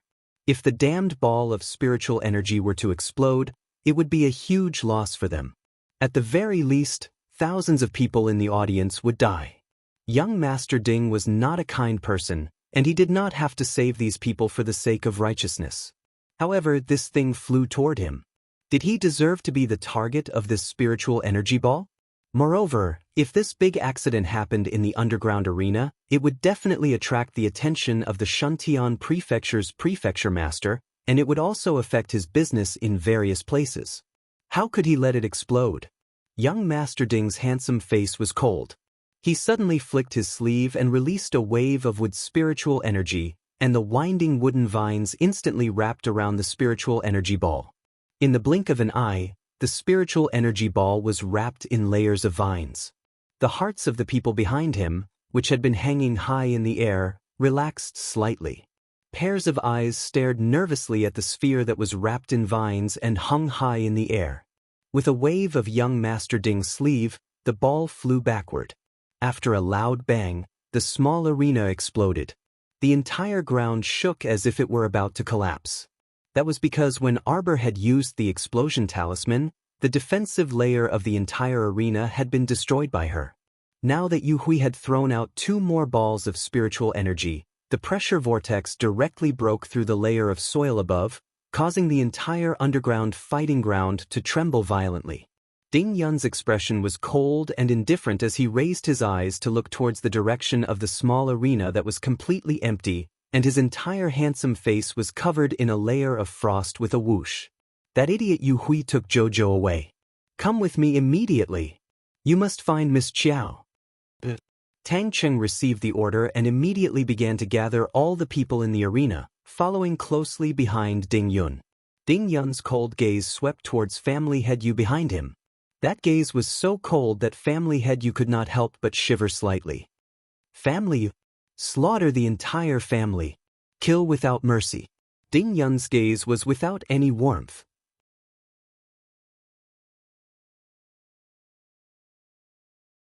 Chapter 1786. How dare the idiots of the Yu family take Jojo away in front of him? What did they take the Qian Luo underground fighting arena for? Did they think that anyone could cause trouble here? Since they poked the hornet's nest, They had to bear the consequences. The Yu family? Find them. Yes. Master Yu's pupils shrank. He jumped up and was about to say something when he saw a swarm of fighting arena guards swarming towards him. Everyone was stunned and then hurriedly retreated to the sides, fearing that they would be caught in the crossfire. The underground fighting arena was a complete mess. Putting aside the fact that young Sir Ding was looking for trouble with the Yu clan in anger, after Qiao Mu followed Yu Hui out of the hole, the two people continued exchanging hundreds of moves in the gap between the soil and the roof. Because the gap was very narrow and short, the tall and strong Yu Hui was very aggrieved. Arbor was very agile and moved very quickly. In a few moves he opened many small wounds on Yu Hui's body. As the two of them fought, they broke through the soil layer and rushed out. After a few more moves, Yu Hui became anxious, and his face became more and more gloomy. Do you feel that the spiritual power in your body is gradually disappearing like a sea of sand? Arbor's cold voice, like a demon from hell, suddenly sounded in his ears. Shut up! Yu Hui roared. What do you want to say? I don't want to hear anything. Arbor glanced at him coldly.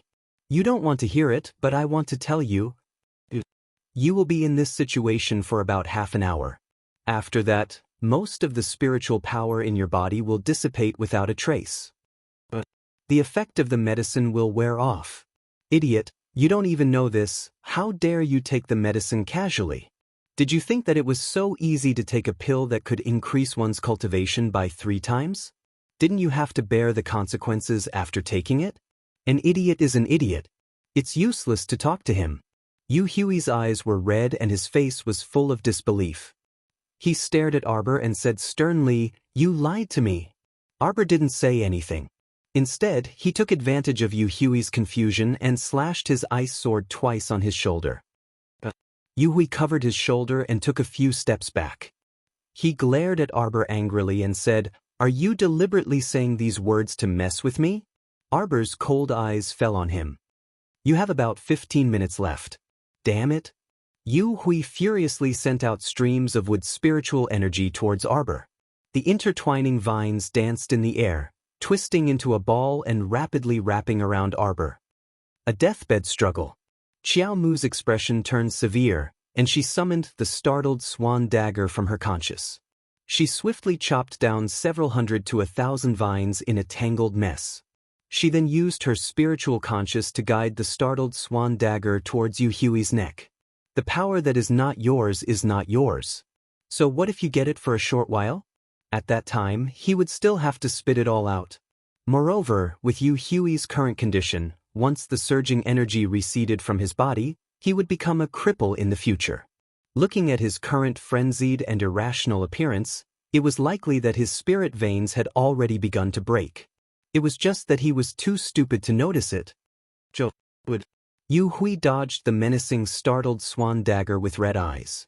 However, the spiritual power emitted by the sharp blade had already drawn a shallow red line on his neck.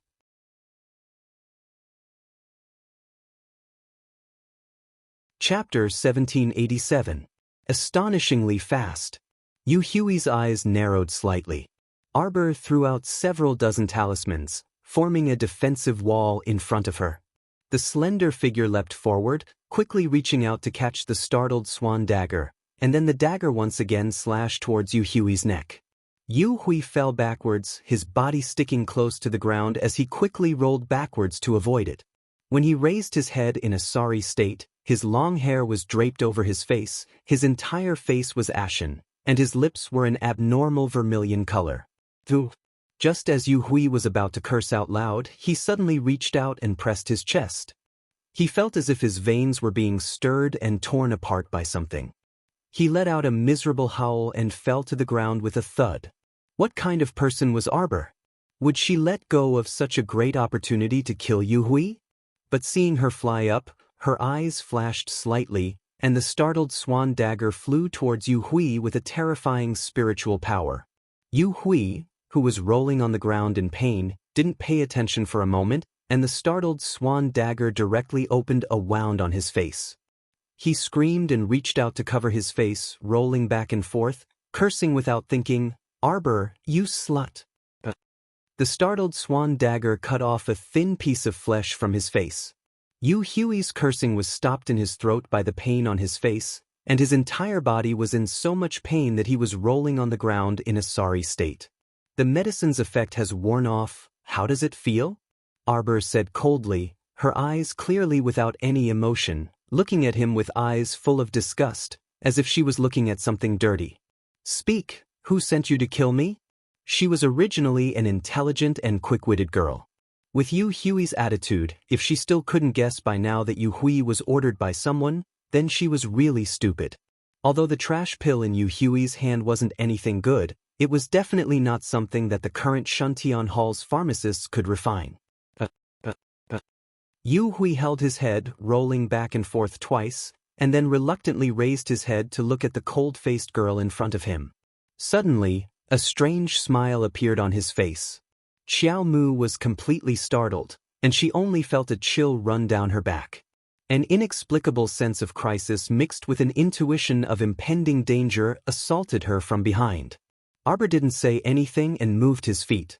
With a backhand, he sent a series of meteor scatter towards the back. A ghastly howl came from behind. As the wind blew, a rotting figure suddenly appeared in front of her eyes. It was a corpse puppet. Moreover, it seemed to be something that far surpassed a mid-level zombie. His speed was already comparable to a level 10 great spiritual master, and the power of his slash was also very strong. The wind generated by the slash made Arbor's little face hurt slightly. Moreover, this undead puppet had been hiding in the dark all this time. It knew how to detect the best time to launch a sneak attack. It could be said that this was a very smart undead puppet. Arbor had never seen or heard of such a thing before. Ha ha. Insolent laughter came from Yu Hui's mouth. He barely managed to lift himself up and staggered to his feet. His eyes contained a venomous glint as he stared fixedly at Xiao Mu and shrieked with laughter, "Little brat, you think you've won for sure? Don't you know that the mantis stalks the cicada, unaware of the oriole behind? Ha!" He hated this girl in front of him the most. That hateful paralyzed face. It was clearly such a dangerous time, but she wasn't the least bit moved.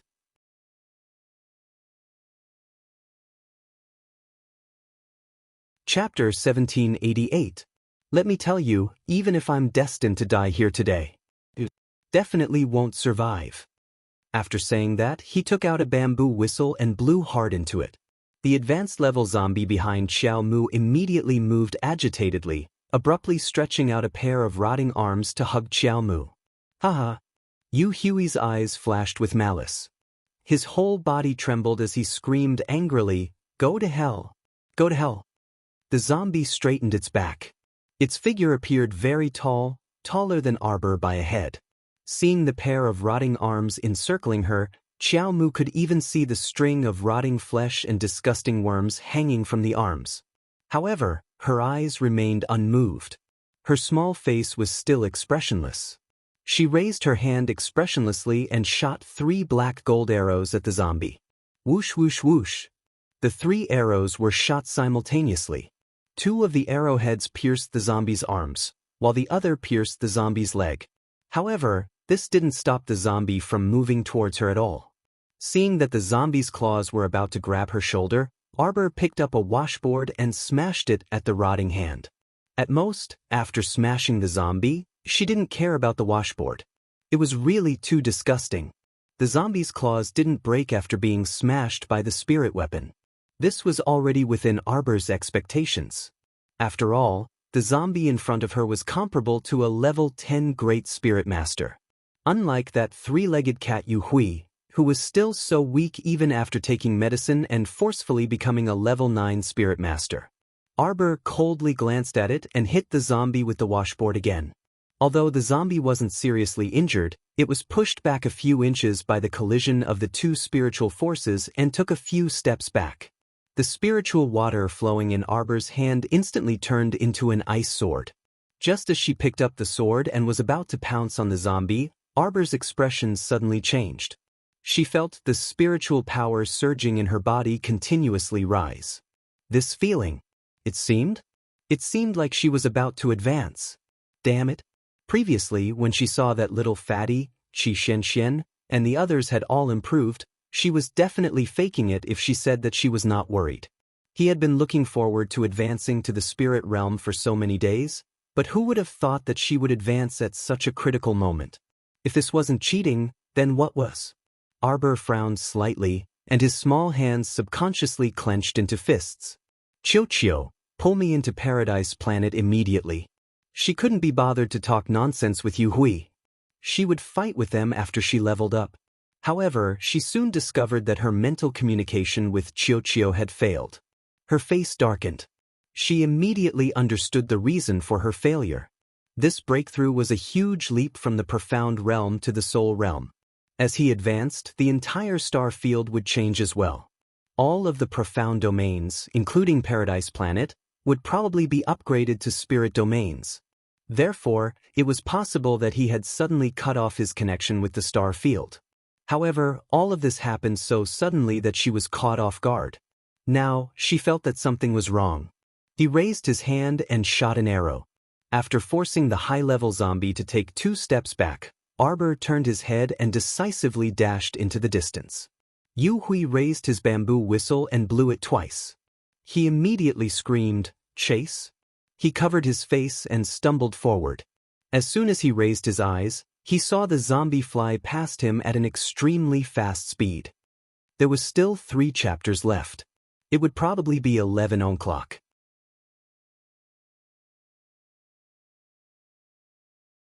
Chapter 1789. Yu Hui's hair was disheveled as he chased after the high-level zombie like a madman. He followed Arbor as fast as he could. Suddenly, a blazing blood phoenix swooped down from the sky. One of Yu Hui's eyes was severely burned and could only be half squinted.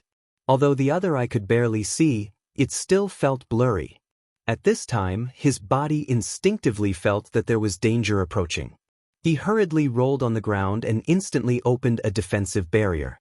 The blazing blood phoenix's claw had already landed on his back. The piercing and burning pain made him scream uncontrollably. Yu Hui laid down on the ground and subconsciously covered his head with his hands. He felt the fire phoenix chasing after him. It angrily spat out several flames, and on the spot, he was covered in flames. He kept rolling back and forth on the ground, patting away the raging flames on his body. Yu Hui was secretly shocked. He thought that he was going to die. Who would have thought that the blazing blood phoenix didn't take advantage of the opportunity to chase after him and take his life? Instead, it let out a shrill cry and flew out from the top of his head, spewing out several tumbling waves of fire towards the high-level corpse puppet. Obviously, Arbor was in danger. The phoenix didn't have time to care about him and hurriedly ran to save its little master. Yu Hui heaved a sigh of relief in his heart. Suddenly, he felt as if someone had slapped him hard in the stomach. Before he could even gasp for breath, he found that his body had been swept away like a rag. Yu Hui screamed. When he caught his breath, he found that he was almost killed on the spot by a fat squirrel's tail. At this time, he was hanging on a tree, dying. His eyes were blurry as he stared at Arbor, who was fighting the high-level zombie not far away. "Kill her, kill her, kill her." Yu Hui silently prayed with grievance. On the other side, how could Arbor dare to let Chirps use its tail to hit the zombie? She didn't want their claws to touch the zombie at all. There were too many uncertain factors. Who knew if Chirps and the others would also turn into zombies if they were infected with the zombie poison in its body? Arbor took precautions and hurriedly put the fat squirrel and the snow leopard into his spirit beast space for the time being. As for the blood-blaze phoenix, it could avoid danger as long as it didn't use its claws to tear apart that disgusting high-level zombie. Actually, if he could use Paradise Planet now, he could just release the golem treasure to deal with them first. In any case, mechanical puppets were not made of real flesh and blood, so they did not have to worry about being scratched by zombie puppets. Naturally, they did not have to worry so much. In this situation, Arbor was in a passive position. Arbor didn't want to deal with this high-level zombie any longer. Right now, the most important thing for her was to leave this place and find a quiet environment to advance her cultivation. The blazing blood fire phoenix was telepathically connected to her, so it naturally knew why its little master was calling for it. He swooped down towards her. Arbor also stood on his tiptoes and lightly tapped the ground. He had just flown a few feet when he wanted to jump onto the phoenix's back. The high-level corpse puppet let out a fierce roar. Arbor's eyes narrowed. She suddenly realized that the high-level zombie had probably sensed her intention to run away. This zombie probably didn't have a human appearance, but its way of thinking was perfectly close to a human's. This thought merely flashed through Xiao Mu's mind, and she had already leaped onto the Bloodfire Phoenix's back. The human and beast were just about to leave when they suddenly heard a roar from the ground.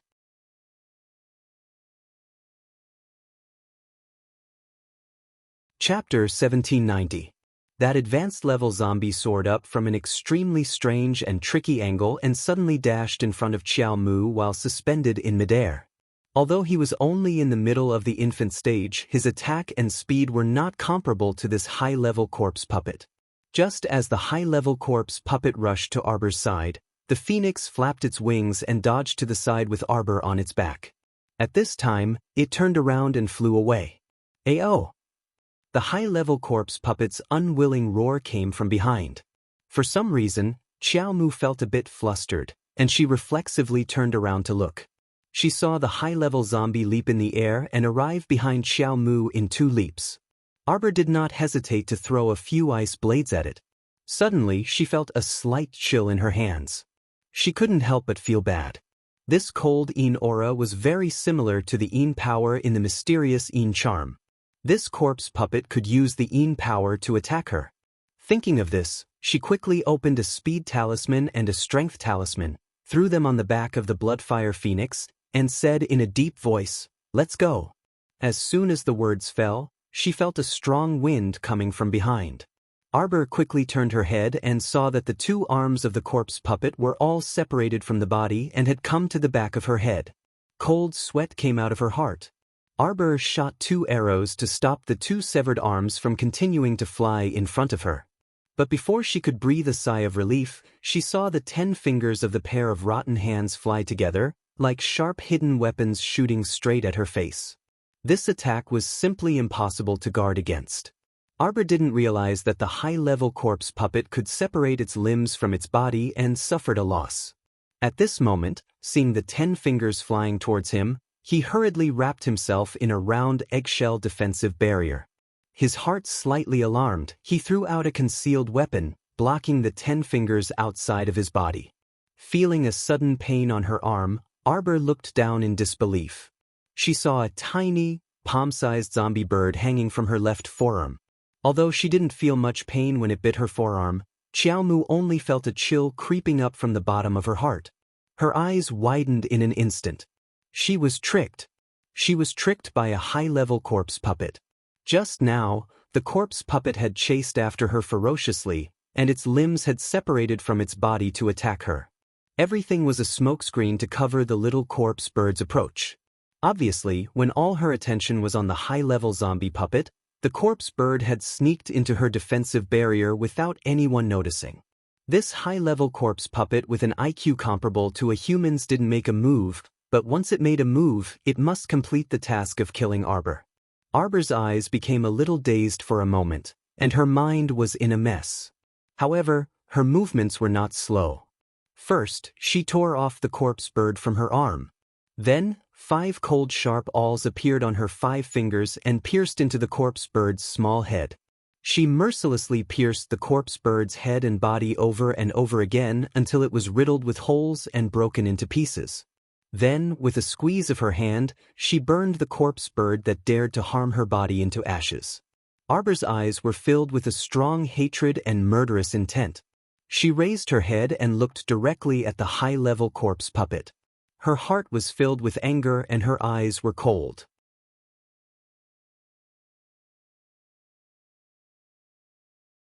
Chapter 1791. She still had a lot of things to do.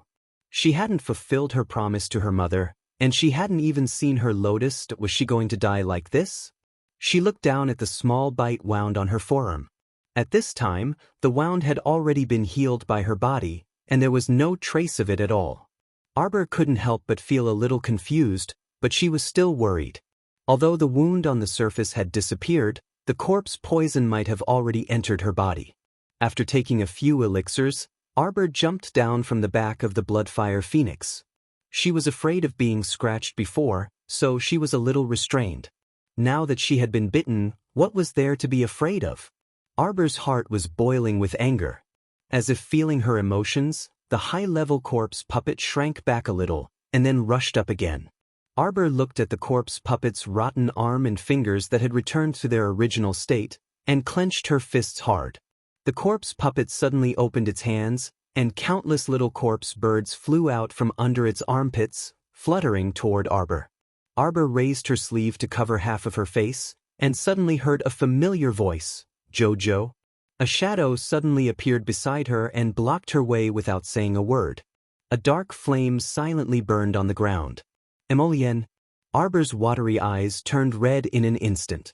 It was fine if she didn't see him, but when she suddenly saw him, even if it was just a faint shadow, she could feel that her heart was overflowing with thoughts of him.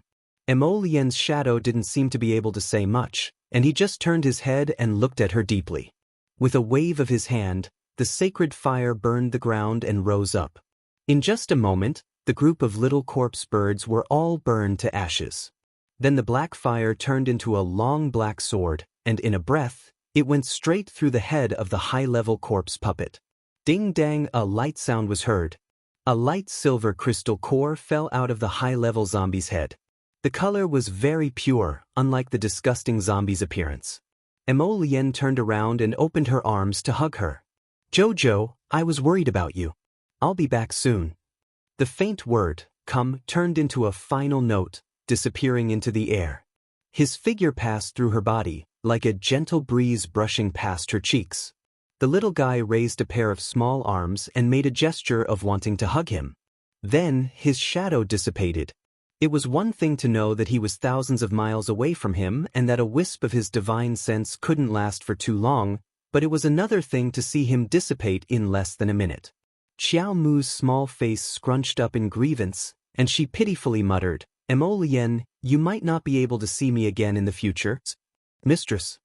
Qiuqiu's voice rang in her ears like the sound of nature.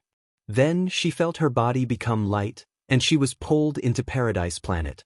On the other side, Yu Hui, who was lying on a tree trunk and didn't dare to disturb Emolien's shadow, breathed a sigh of relief. Then he suddenly saw Arbor's figure disappear. There seemed to be a trace of the mystic domain's aura flowing in the air. Although Yu Hui was at his last breath, he was so excited that his whole body started to tremble. It's the mystic domain. It's the aura of the mystic domain. That little girl has a secret. Don't worry. The author is close.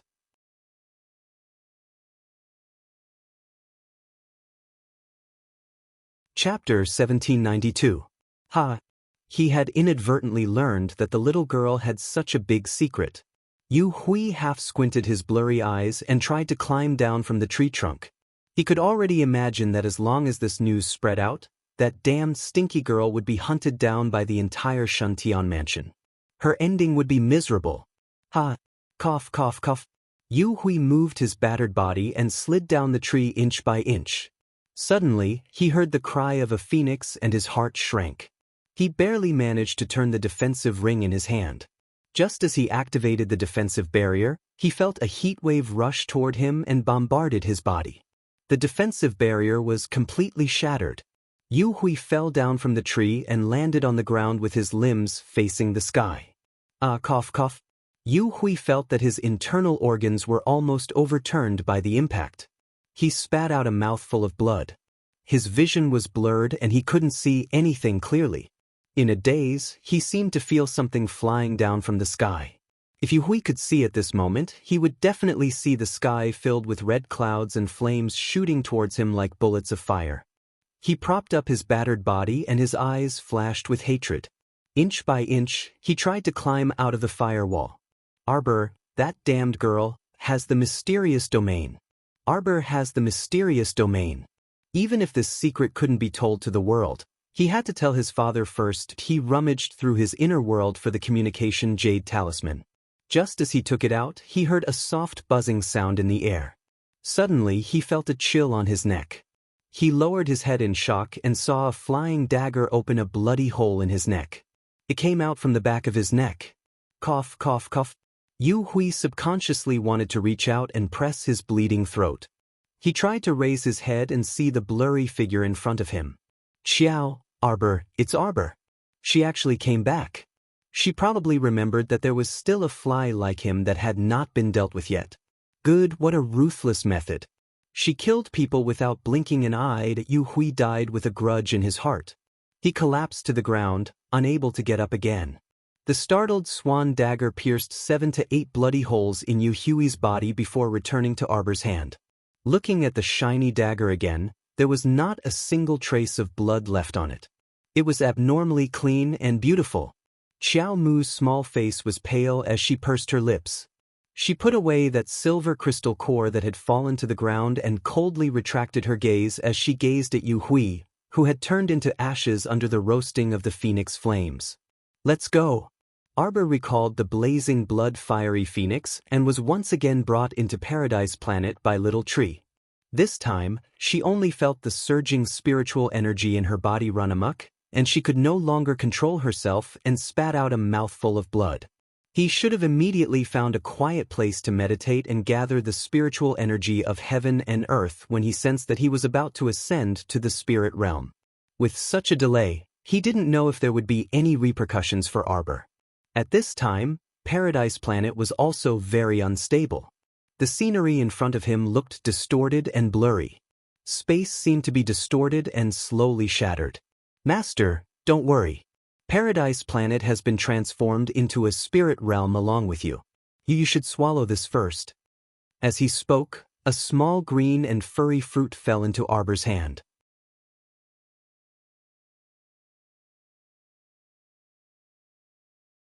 Chapter 1793. Arbor reached out to hold the fruit and looked around. Little Ball, where are you? Little Ball didn't make a sound, but the little water baby stumbled over to her leg in the bumpy space. It reached out 2 transparent little hands and hugged the corner of Arbor's skirt, urging, Master Silver, hurry up and eat it. Arbor also knew that her situation was very bad. Her arm was bitten by a high-level corpse bird, and if nothing unexpected happened, she would turn into a corpse in less than a quarter of an hour. But now she could clearly feel that there seemed to be an invisible force in her body that was suppressing the corpse poison. Although she was a little confused, Arbor didn't have time to think too much about it. Under the little water's urging, she hurriedly swallowed the fruit. Where did this fruit come from? Arbor hurriedly asked, Where's Little Ball? Why didn't it come out to see me? The little water baby immediately lowered its head, sobbing and not daring to answer. Where's Little Ball? Arbor had a bad premonition in her heart. She hurriedly bent down and grabbed the little water baby, asking with a serious expression, Hurry up and tell me the truth. Wah, just now, Master was bitten by that thing. Little Ball asked Little Ball and me to help accelerate its growth. Let it blossom and bear fruit quickly. Arbor's heart thumped fiercely. And then? This one? Is it a holy fruit? She remembered that Little Ball once told her that the little tree could blossom and bear fruit, and the holy fruit it bore could at least make her cultivation advance by leaps and bounds by 2 levels. So she had always thought that Little Ball's fruit was at most used for advancement. But it turned out that it could get rid of the corpse poison? Then where's Little Ball? Arbor was anxious, and her voice couldn't help but become more severe. Little Ball was still in the late stage of its infancy. If it was forcefully accelerated, it definitely wouldn't have any benefits. The little water baby was frightened by Arbor, crying out loud.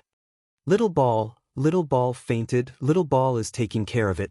Arbor's eyes turned red, and she struggled to use her inner vision to look at Little Ball. The little water child hurriedly hugged her and said, Master, you should advance first. If you continue like this, the spiritual energy in your body will explode. No, I want to see Qiu first, Arbor said, clenching his fists. Ever since she had been reborn, Qiu had always taken care of her, helped her, and given her too much. How could she watch it be in danger? The little water baby hugged her and cried, Master, your skin is bleeding. You have to block off your 5 senses immediately and enter secluded cultivation. Master, you can't delay any longer. How could Arbor still listen to the water child's words at this time? She anxiously sank into her inner vision. He saw that the small tree in his dantian was indeed luxuriant. Although it was not a towering tree, at least it had been forcibly upgraded to the late stage of growth compared to its appearance in the late stage of infancy. It had been upgraded by a whole stage. However, Little Ball's current situation was very bad. Its roots were rapidly withering, and its leaves were also slowly curling up and falling. Little Ball was wrapped around Little Ball's roots, nourishing and nurturing it. However, looking at its constantly shrinking appearance, it was obvious that the late-stage Little Ball was completely unable to keep up with the shrinking of the small tree. Little Ball, how can I help you? How can I help you? Arbor's eyes immediately reddened, and tears flowed out of her eyes uncontrollably.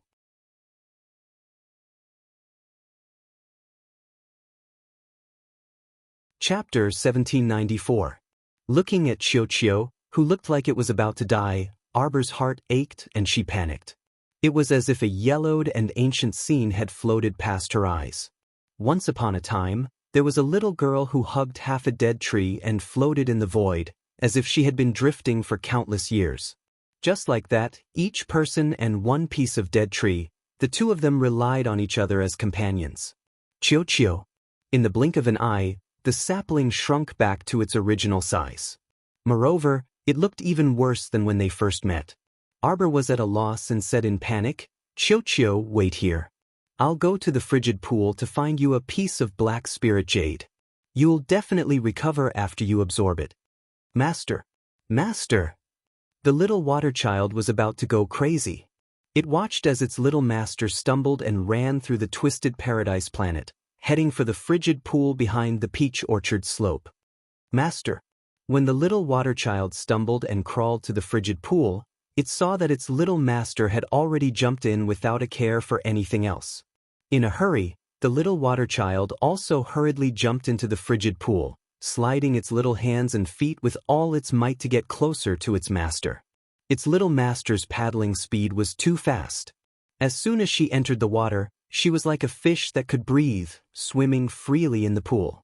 Even the innate holy water, which was able to merge with any water in the world, was a little surprised. This kind of swimming speed was not like that of a normal human. Arbor shot to the bottom of the frigid pool, and at this time, a red figure also desperately paddled to her side. Not here. Arbor blankly turned to look at the newcomer. The youth in front of her was about 14 or 15 years old. There was a fire mark between his eyebrows, and his bright red short hair was very eye-catching. Fire? Yes. As long as it was a divine beast, it could transform, not to mention a holy beast like the blood-blaze phoenix. It was just that under normal circumstances, beasts did not like to transform into human form. In human form, their strength and speed could not be compared to their beast form. Come with me, it's here. The blood-blaze phoenix had relied on swallowing the black spirit jade at the bottom of the frigid pool to break out of its eggshell, so he naturally knew the location of the black spirit jade. Right now, Xiaomu hated herself for slacking off earlier. If he had come to the bottom of the pond earlier to ascertain the location of the profound spirit jade, he wouldn't have had to go through the trouble of diving to the bottom of the pond. He would have been able to use his spiritual sense to obtain it. The blood-fire phoenix turned around to look at her, only to realize that Arbor had already swum to its side. The blood-blaze phoenix couldn't help but feel a little surprised. When the little master was paddling, there was no sound at all. It was as if the little master had completely merged with the cold pond. Like a fish in water, he was extremely fast. There are many profound spirit jades buried under the fine sand at the bottom of this lake. Arbor hurriedly swam down and pushed aside the layer of white sand below. Sure enough, he saw a lot of black spirit jade. Arbor threw more than half of the profound spirit jade into his inner world, then turned around and swam towards the surface of the cold pond. Master, there's actually a secret door hidden under the profound spirit jade. The blood-blaze phoenix couldn't help but sigh when he saw that she was completely ignoring him and only focused on swimming towards the cold pond. At this time, no matter what he said to his little master, she wouldn't be able to hear him. Right now, She was completely focused on Little Ball. But the blood-blaze phoenix swam forward, his gaze landing on the drops of blood seeping out of her arm. He inwardly frowned.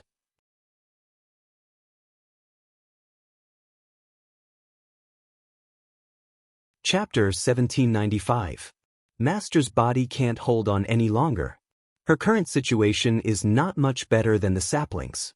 She needs to advance immediately and not suppress it.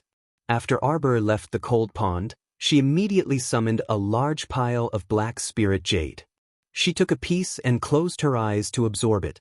Now that the sapling was unconscious, she could only absorb the energy in its place. She hoped that she could help it. The little water child anxiously paced around her feet. It turned back and roared at the bloodfire phoenix, "You should persuade Master." Master's body is filled with large amounts of spirit energy, but she is suppressing it and not advancing. Instead, she is absorbing the energy of the black spirit jade. Does she want me to explode and die? The bloodfire phoenix frowned and clenched her fists. While she was hesitating, she suddenly saw a furry tail emerge from Arbor's back and slap her neck. Miss Chiao, who was already at the end of her rope, was caught off guard and fainted on the spot. The little water child angrily cursed, "Damn Chirpy, what are you doing?" The little fat squirrel stretched out 2 claws and picked up Arbor's body before throwing her onto the snow leopard's back. "Quickly bring her to the place with the densest spirit energy." With a whoosh, the snow leopard dashed forward with Chiao Mu on its back. Because the space was distorted, the snow leopard had a hard time running. It had to avoid the spirit energy vortexes from time to time. Soon, the snow leopard placed Arbor under the longevity tree. The spirit energy around the longevity tree was the densest. That tree was pulled by the power of time and space, but it did not fall. It was still blooming with colorful longevity flowers. "Chirpy." The little water child was about to die from anxiousness. It pounced over to stop the little fat squirrel. Chirpy stretched out its 2 tails and almost sent it flying. "Do you still not understand? The reason why the wounds on Master's body disappeared on their own is because there is a strange recovery energy in her body. In other words, even if she is unconscious, her body will automatically heal her and help her advance in her sleep." This was because this power of recovery would only develop in the direction that was best for the little master. For example, now that Arbor had fallen asleep, the spirit energy in her body that was about to explode had spontaneously flowed towards her Dantian's mystic domain. The changes here may not be due to the spatial distortions caused by profound domain's advancement to spirit domain. Chio's little furry face was full of seriousness. It's because Master's Dantian star field is undergoing an intense transformation. Isn't he at the Spirit Ascension tier? It's not just because of the Spirit Ascension tier. Their little master really made them worry. Even she herself was in a daze. She probably didn't know what was going on at all. So, knocking out his troublesome little master was the best choice, wasn't it? She wondered if Chio had thought about how it would kill the little master when it woke up when it knocked out its master. "Come, place these profound spirit jades beside Master." Along with the influx of spirit chi, the profound spirit chi within the profound spirit jade would also be drawn into little master's body. In this way, it should be able to supplement Chio's weak little body. As Chiao Mu was unconscious, she was completely unaware that all of the spiritual energy that had just formed inside Paradise Planet was endlessly gushing into her body. Her breathing was very steady.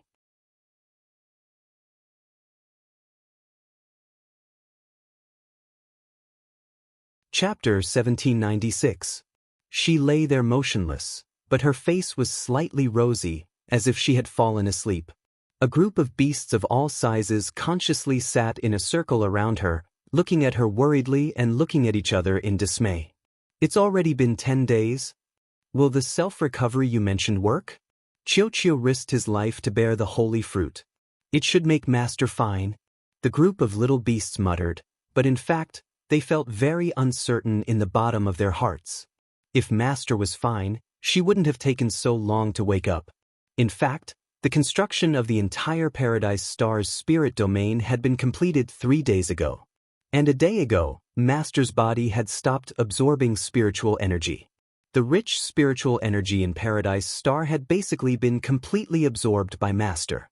If she wanted to recover, it wouldn't be completely recovered in a day or two. They originally thought that after the construction of Paradise Star's spirit domain was completed, Little Master would definitely open her eyes and wake up. Who knew that things didn't go as they wished? Little Master didn't wake up and continued to sleep. It's all your fault. It must be that your tail was too heavy. Little Water Baby shouted angrily at Chiu-Chiu. The little fat squirrel's furry face was full of embarrassment. Impossible, I controlled my strength well that day. It wouldn't hurt Master at all. Bah! That tail of yours can even split a mountain, let alone Master who is too weak to stand up to the wind. It must be that you didn't control your strength well and didn't control your strength well. Little Water Baby scolded angrily. Chiu-Chiu immediately became listless. To tell the truth, even it began to wonder if it had used too much strength when it struck the back of Little Master's neck. After a few more days, Paradise Star's spirit domain had completely stabilized and returned to its previous tranquility. The spiritual energy inside the spiritual domain that Xiao Mu had depleted was also slowly recovering at a very slow pace. But Arbor still hadn't woken up. At this time, she was lying under the longevity tree with her eyes closed and her expression tranquil. Qixue and the other beasts were a little anxious. Almost half a month had passed, but Little Master still hadn't woken up. But looking at her face, it was very calm, without the slightest trace of pain. His pulse and breathing seemed to be quite stable, as if he was really just asleep. Should we carry Master out to find a doctor? The Little Water Baby asked worriedly. What can those quacks do? Qixue said angrily, who in Anka City has better medical skills than our young Master? Then are we just going to let Master sleep here? Qixue pondered for a moment and said, let's wait for 2 more days. If Master still hasn't woken up, I'll take her out and let those quacks have a look. It was useless to show it to a quack doctor. The little beasts were all well aware of this. After Paradise Planet became a spirit domain, the earth veins here were filled with spirit energy, which was actually very comfortable. But looking at the unconscious state of their little master, none of the beasts felt comfortable. How's Chiu-Chiu? Other than Holy Water and Holy Earth who could see Chiu-Chiu's condition from time to time, no one else could. After the profound spirit jade is absorbed, it will be very beneficial to it. Now, Chiu-Chiu's tree trunk had grown slightly taller and looked much better than half a month ago. Hearing this, Qixue and the others nodded. Just like this, they waited for another 2 days in Arbor.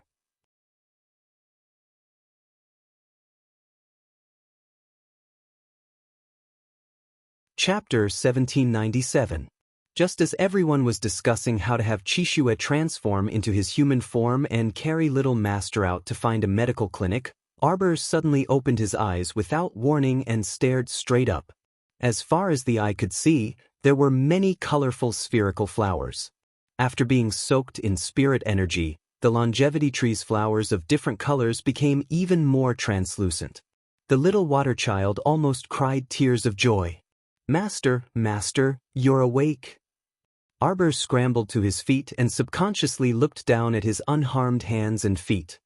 He muttered to himself with a puzzled expression, not dead? Pa, pa, pa. Of course you're not dead, Master. The little water child said while wiping his tears. But you've been unconscious for a full 16 days, Master. Arbor looked around and found that all the big and small creatures, from the giant ape to the little white snake, were sitting in a circle beside him. I've made you all worry. Arbor grabbed the little water child. How's Little Ball? When she used her inner vision just now, she saw that Little Ball was still listless and listless. The current him was probably so weak that he didn't even have the ability to break branches into clones. Little Ball's main body had instantly grown and injured its foundation. If it wanted to recover, it would need a large amount of black spirit jade to nourish it. The amount of black spirit jade she had right now was far from enough. Don't worry, Master, Little Ball has already stabilized. As long as it's given some time, it will definitely be able to return to its usual lively self. Master, Little Ball is very useful. Not only can little ball's leaves increase one's profound energy perception, but it can also strengthen the body and prolong the life of an ordinary person. Also, little ball will be able to bear fruit in the future. If Master eats the sacred fruit, your cultivation will increase by at least 2 levels. The little fellow's chattering voice seemed to ring in Arbor's ears again. For a moment, she felt her little nose sting and subconsciously bit her thin lips. How can I help it? Besides finding a large amount of black spirit jade to nourish the little tree, is there any other faster method? Arbor asked with a frown. Little Ball had once said that its main body supported the entire star field, and all the profound energy in the star field was closely related to it. And now, all the mystic energy in the star field had been converted into spiritual energy. Her advancement on Paradise Planet had consumed a large amount of spirit energy from the star field, causing Chiyochio's main body to consume a great deal of energy. He could only think of other ways to make up for it.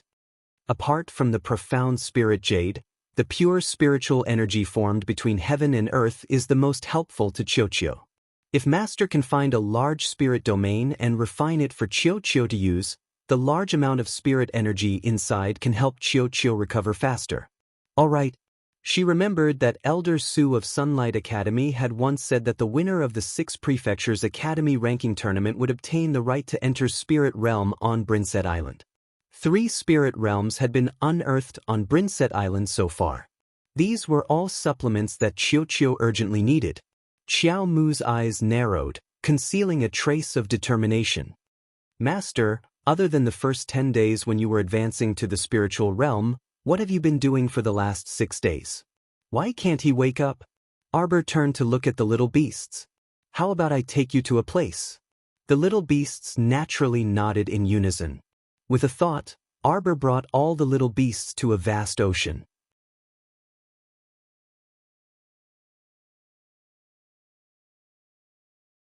Chapter 1798. Look, what do you think of this sea? It's too wide. The little water baby hanging on Arbor's arm couldn't help but dance and jump for joy. Master, I like it here, I like it here. This place was full of rich water spiritual power. For holy water, it was simply the best place to live. But Arbor gently shook her little arm, and the little water baby drew a parabola in the sky and happily jumped into the sea. Everyone saw that as soon as it entered the sea, it turned into a small ice ball and wandered back and forth on the surface of the sea, riding the wind and breaking the waves. It looked very comfortable. Master has been in a coma for so many days because a sea opened in the star field? Arbor nodded and then shook her head. That's not entirely the reason.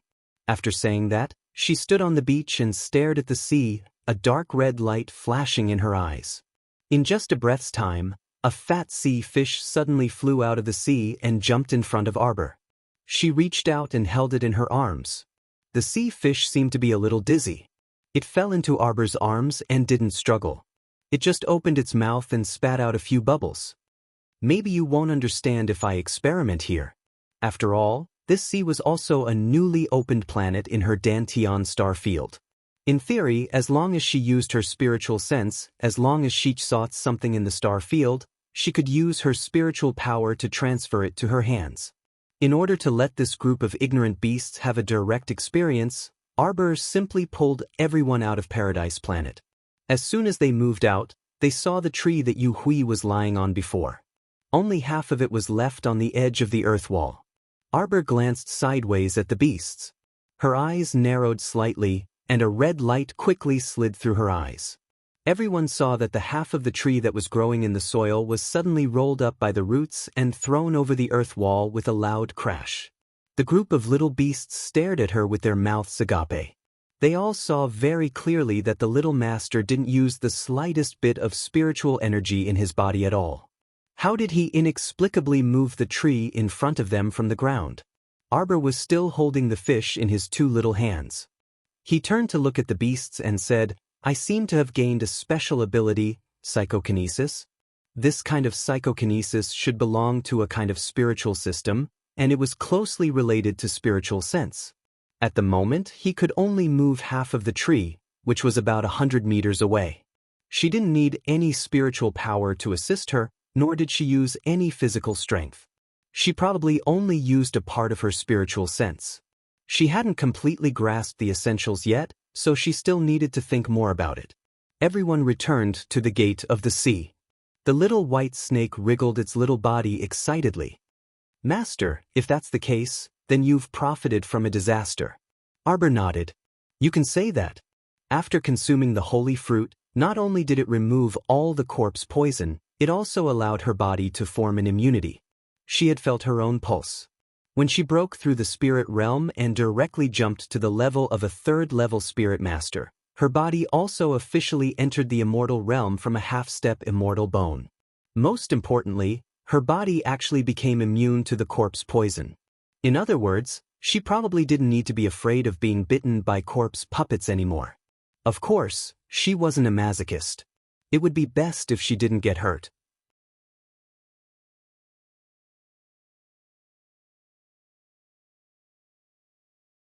Chapter 1799.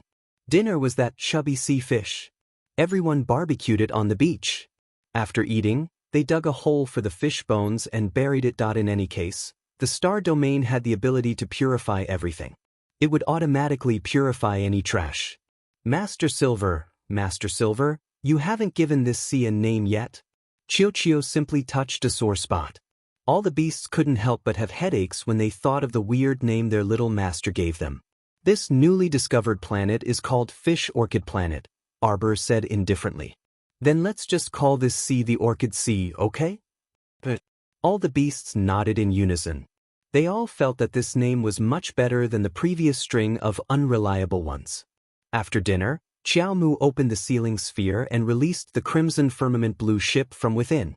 To be honest, Arbor was still a little shocked when he saw what looked like a small boat model slide down the wall of the transparent ball and crash heavily on the beach. It instantly turned into a 3-story ship that braved the wind and waves.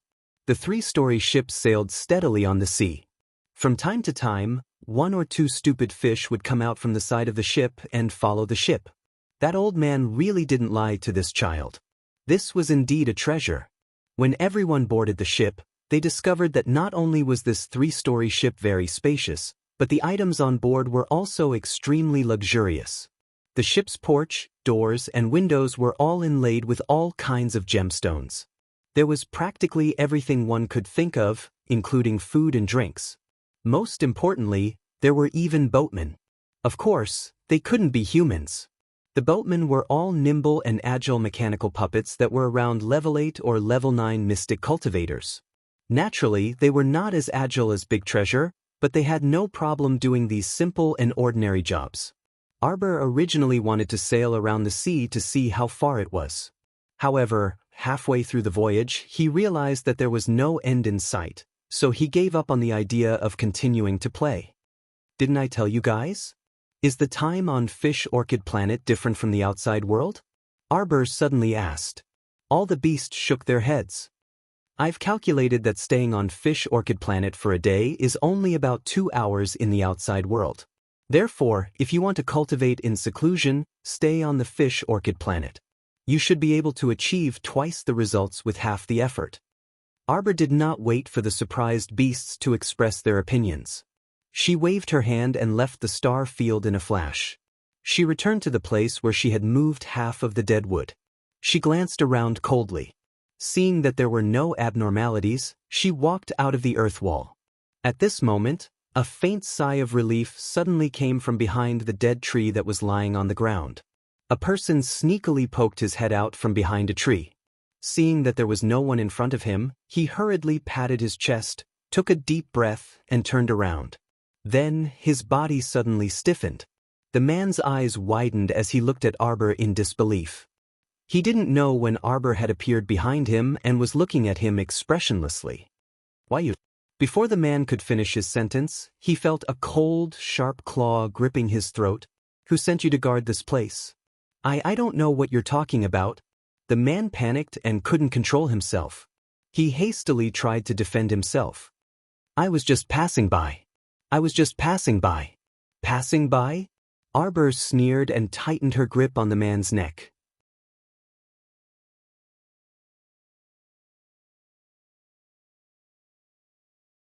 Chapter 1800. This place is so desolate, and there are no villages or shops around. You said you were just passing by? Arbor sneered inwardly and tightened her grip on the man's neck. Who sent you? It's Brother Doggy. For some reason, the man felt that he was so scared that he broke out in a cold sweat in the hands of such an innocent and beautiful little girl. His intuition told him that if he didn't confess, he would probably die a horrible death. Who's Brother Doggy? Arbor tightened her grip on the man's neck. Tell me. Brother Doggy, cough, cough, cough. I don't know. I only know that Brother Doggy is a big shot from the divine land. Our Yu family can't afford to offend him. You're a disciple of the Yu family. Arbor looked at him coldly and said. The Yu family disciple felt a chill run down his spine, and he couldn't help but shiver when he heard such cold and heartless words. I'm a disciple of the Yu family. He braced himself and said, What did you see just now? Arbor asked calmly. The Yu family disciple's eyes flashed, and then he shook his head with difficulty. What did I see? I didn't see anything. You weren't surprised at all when you saw me appear out of thin air. If he wasn't pretending, then he really didn't see anything. However, would Arbor really think that he didn't see anything? Then there was only one possibility: he was pretending. Was he pretending that he didn't see anything and wanted to rush back to inform the Yu family? A mocking sneer slid across Xiao Mu's lips, and she lightly exhaled a burst of energy from her small hand. Then she heard a light crack, and the next second, that Yu clan disciple's head drooped to the side. Xiao Mu tossed him to the ground in passing before walking out of the alley. The moment he stepped out of the alley, the nearby residents only heard a loud boom. Everyone hurriedly ran out of their houses and looked into the depths of the alley, but there was no one there. They could only see flames soaring into the sky behind the alley, and they couldn't see anything clearly.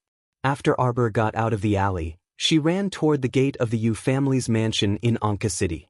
The Yu clan had gone too far and almost forced her into a desperate situation. If Sapling hadn't sacrificed himself and turned the situation around to save her, what would have happened to her? Mutated corpse puppet? A monster that was neither human nor ghost? When she thought of the torment and fright she had suffered before this, she wanted to grab the Yu family's patriarch and beat him to death. A moment later, Arbor arrived at the Yu family's door. However, before he could kick the door open, he heard Qi Xianxian and the others exclaim one after another. Jojo? Jojo! When Xiao Mu turned around to look, she saw Qi Xianxian and the little fatty sprinting towards her. Qi Xianxian reached out and hugged her. Angrily and anxiously, she patted her twice. Where did you run off to? Don't you know that everyone is worried about you? It had already been half a month, and everyone had already turned the entire Wengka city upside down to search for Xiao Mu's figure. However, during this period of time, not even a single hair on Jojo's head could be found, let alone Arbor. As time passed, the uneasy feeling in their hearts began to spread, causing everyone to feel uneasy and unable to eat or sleep. Although Arbor's trip was very dangerous, it was a fruitful one. She held Qi Xianxian's little hand. I'm really fine.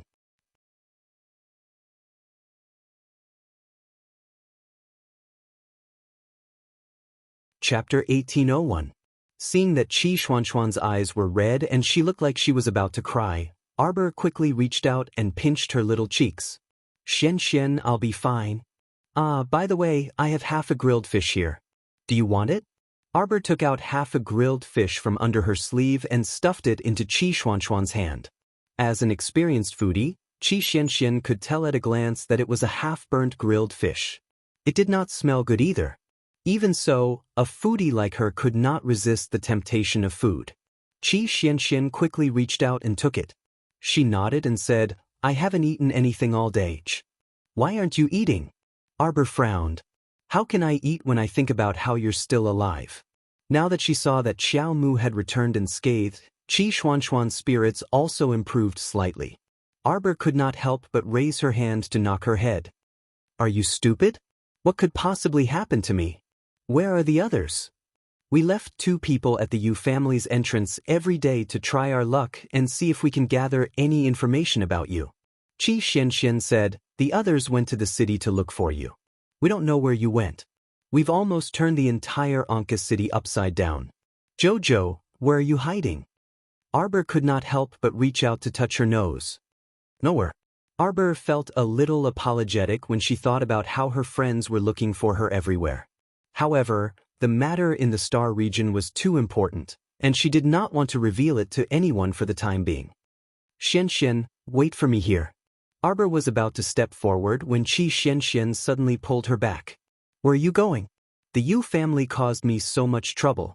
I have to kill their old patriarch. I have to avenge myself. Arbor said through clenched teeth. Xianxian shook her head helplessly. I don't think you should go. The Yu clan had been completely exterminated 10 days ago. However, I heard that Patriarch Yu escaped with his 2 sons. They probably escaped to another residence. We haven't found any traces of them yet. Upon hearing this, Arbor immediately frowned in displeasure. Who did it? It should be young Master Ding from Qian Luo's underground battle arena. Xianxian said in a low voice. What she didn't say was that young Master Ding had also sent people to look for Arbor. Although she didn't think that Jojo had a good relationship with young Master Ding, it seemed that young Master Ding was quite wishful thinking. Mind your own business, Arbor said angrily. It was as if he had punched a ball of cotton. It didn't feel good at all. Originally, he wanted to drag out that Yu clan's old man and give him a good whipping. But now, he actually beat the grass to scare the snake and scared the old man away. Damn it. This matter was not over yet. Xiao Mu grumbled maliciously in her heart. Even if that old man from the Yu clan fled to the ends of the earth, she would still kill him. There was also that brother Go behind the Yu clan. He could not let him off. Jojo, let's go see Instructor Wei Wei and the others first. Xianxian held her little hand and didn't let go. The instructors have been running around for you recently. Cough, when we meet later, don't diss Instructor Wei Wei. Who dissed him? Arbor snorted. She couldn't be bothered to diss this neurotic Instructor Wei Wei. Xianxian laughed helplessly. She held Arbor's little hand, and the 3 of them walked towards a nearby inn. Broken sleep, make up for it tomorrow.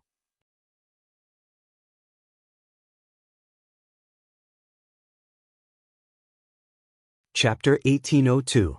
It was already 10 o'clock at night. Xianxian and Arbor had just settled down in the inn when they saw Mentor Wei Wei and the others return in exhaustion. These days, they had rummaged through Anka City countless times in a row, and everyone looked emaciated.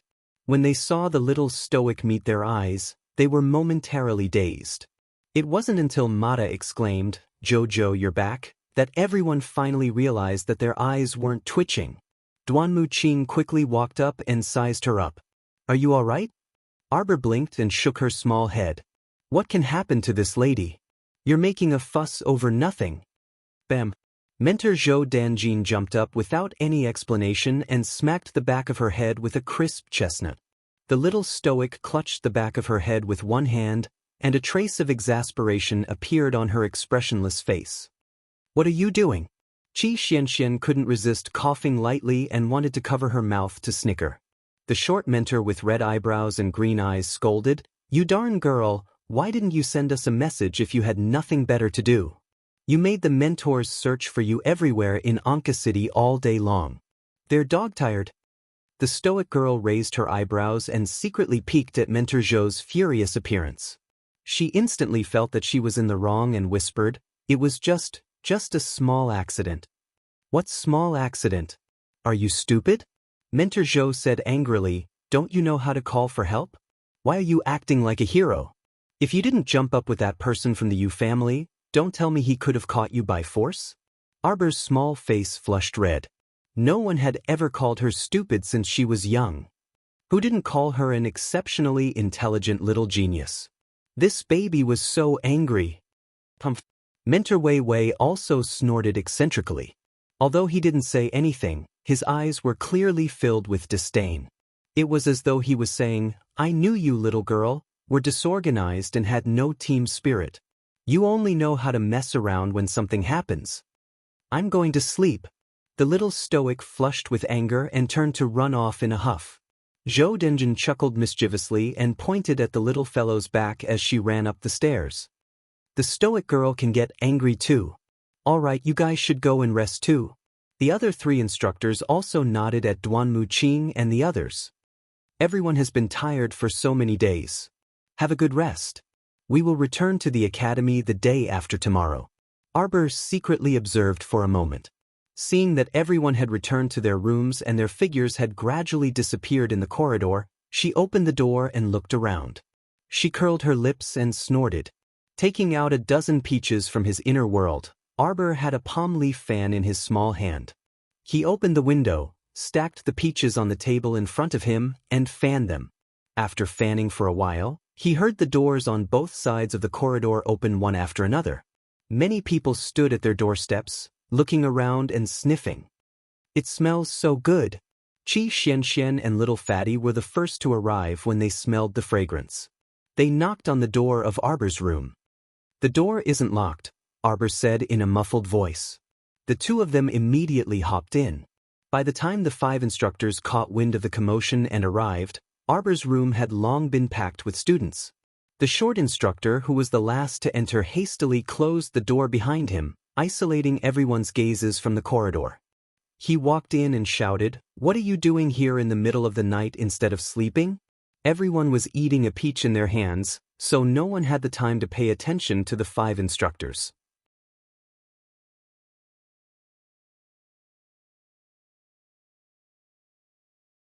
Chapter 1803. The 5 instructors looked at each other, speechless. Qi Xianxian hurriedly said, Instructors, there are 5 leftovers. Do you want some? Only idiots would not want them. They smelled so sweet and comfortable. They must be excellent spirit peaches. One had to know that after Paradise Planet became a spirit domain, all the trees, flowers, and fruits on Paradise Planet also improved greatly. Qi Xianxian asked the Little Fatty to pass the peaches to the 5 instructors. The 5 of them secretly glanced at a certain expressionless child who was drinking tea calmly. As the saying went, the gift blinds the eye. Zhou Danjin coughed lightly and consoled Xiao Mu, "It's very late, so you should all rest early." I didn't mean to scold you. The main thing is, if something happens in the future, remember to look for me. Why do you think the instructors came with you? Isn't it to protect you? Isn't it to encourage us to participate in the arena so that you can secretly make an unexpected fortune? The students glanced at each other. Satisfied, they returned to their rooms. The next day, everyone rested in Anka City for a day. During this time, Arbor reluctantly took out 2 or 3 cups of spirit tea for everyone to taste. Qi Xianxian was speechless when she tasted it. "I feel like the spirit energy in this tea has increased a lot." That was natural. The entire mystic domain had become a spirit realm. The spirit energy contained in the spirit tea tree was naturally more abundant. Wei Wei and the others came to a realization. They looked at Arbor and said, "When you're exhausted in the arena, you drink this spirit tea every time, right?" "Yes, instructor. This is not a pill, it's just tea. It's not like we can't drink tea when we're thirsty, right?" The Little Fatty's expression said, "Instructor, we didn't cheat." Seeing this, the short instructor and the others wanted to slap him until he fainted. This isn't cheating. The effect of this spirit tea is hundreds of times better than the spirit recovery elixir on the market, right?" Looking at the calm expressions of the students, Zhou Danjing could not help but twitch his mouth. "Alright, it's not cheating. But if you want to drink spirit tea during the next competition, Qi Xianxian and the others couldn't help but shudder. He felt that there was a deeper meaning behind the instructor's unfinished words. Arbor held the teacup and took a sip of tea expressionlessly. "Half a tael of spirit tea per person. 1 or 2. The 5 mentors said in unison. "Half tael plus 2 coins, no more." Deal. Qi Xianxian and the others looked at each other. "Please, what kind of charade are they playing?" After the teachers left, Qi Xianxian muttered, "Jojo, isn't it too much to give each of them half a tael of spirit tea as hush money?" Arbor took a sip from his teacup and nodded. "Yeah, I think it's a loss too. Let's just treat it as respect for the old." "Alright, I'll just treat it as a form of respect for the elderly." Qi Xianxian and the others nodded in agreement. Duanmu Qing looked at Arbor and said, "Xianxian and Hongwen must have told you about the Yu clan's extermination?" Arbor nodded. Duan Muqing continued. These days, we've been tracking the whereabouts of clan head Yu and his 2 sons, but we haven't been able to find them. We suspect that there's a force hiding them. Arbor laughed coldly. There's someone behind you, Bat-Ian. She wondered if it was the brother Go that the little ant she strangled to death was talking about. Where did this group of people come from?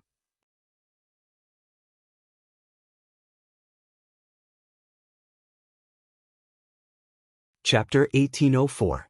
No matter where they came from, there's one thing that's definitely true. Qi Xuanxuan's face darkened as she clenched her fists. Zhou's enemy is definitely our enemy. Everyone nodded as they shared a common enemy. Arbor looked at them and felt a little emotional. Qi Xianxian smiled and said, Qiao Qiao, when you were haggling with the teachers just now, I really didn't understand what you were doing. He didn't expect the little fellow to use the spiritual tea to shut the mentors' mouths, so that they wouldn't restrict them in the upcoming competition. To put it bluntly, be it divine beasts or holy beasts, they were all a part of their strength. Why couldn't they use it during the competition? Qi Xianxian pouted.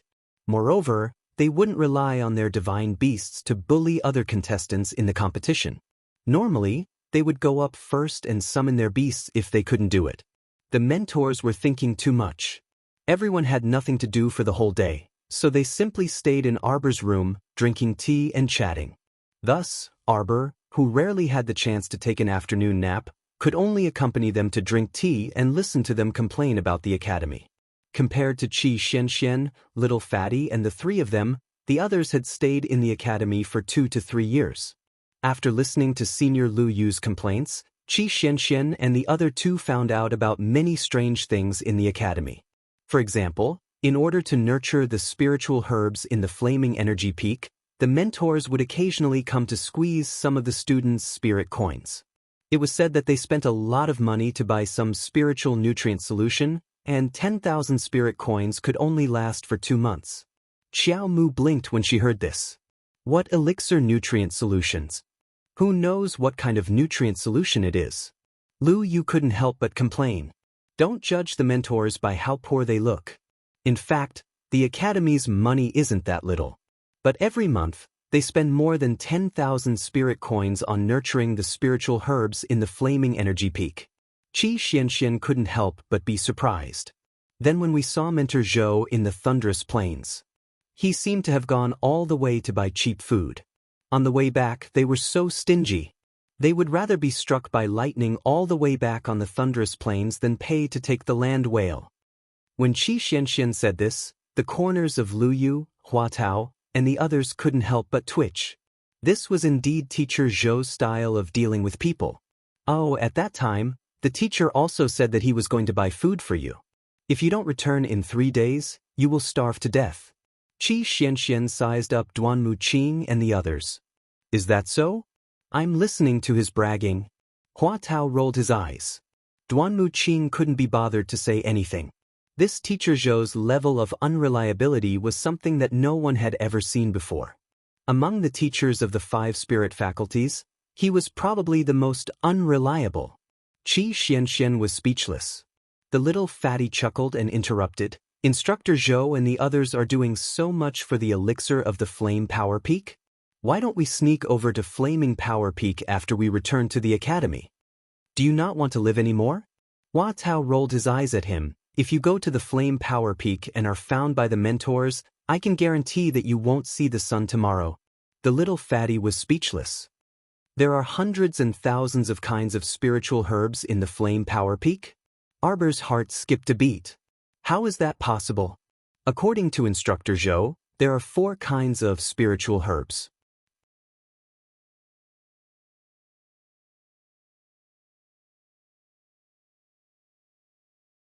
Chapter 1805. When Arbor heard this, she couldn't help but pout.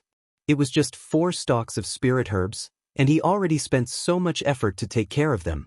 If he was like her, who had hundreds and thousands of spirit herbs in the herb garden, wouldn't he have to squat in the fields and take care of them day and night without eating or drinking? No one knew what she was thinking, but seeing the slight disdain in her bright eyes, they didn't need to guess to know what she was thinking. Move, move, don't block the way. There was a commotion downstairs. but no one in the room paid much attention to it at first. Only when they heard the chaotic footsteps heading towards their room did they look at each other. Bang! With a kick, the door to Arbor's room was kicked open. The pitiful half of the door was kicked to the ground. Arbor's eyes turned cold, and she turned to look at the door. He saw Ko Hongjin leading a group of burly men with thick waists and round arms, blocking the door. Ko Hongjin, what are you doing here? Little fatty Ko Hongwen immediately jumped up from the stool and glared at Ko Hongjin with his red eyebrows and green eyes. Take them all down. Ko Hongjin didn't waste any time with little fatty and directly pointed 2 fingers at Arbor and the others. Immediately, 20 or so burly men rushed in from behind. As if they were standard, their arms were exposed, revealing their bulging muscles. What are you doing? Little fatty shouted angrily. Ko Hongjin, you dare to mess around? I am messing around today, what can you do to me? Ko Hongjin shouted angrily. He had spent half a month with a fat pig's head. During this time, he had been ridiculed, spat, and ridiculed by many people, and he remembered all of it in his heart. The main culprit was this Ko Hongwen. He wanted this country bumpkin to regret offending the young master of the Ko family. Ko Hongjin. Little fatty was just about to pounce over when Qi Xianxian reached out and pulled him back. Arbor waved his hand, and more than 20 body-securing talismans flew in front of the crowd. Without any explanation, they froze the 20 or so burly men who were trying to break through the door. Ko Hongjin shuddered and hurriedly retreated. Just as he was about to exit the door, he felt a pain in the back of his head and fell to the ground. Ko Hongjin felt a splitting pain in the back of his head. He fell to the ground and rolled back and forth. He forced himself to look back, but there was no one in the corridor outside the door.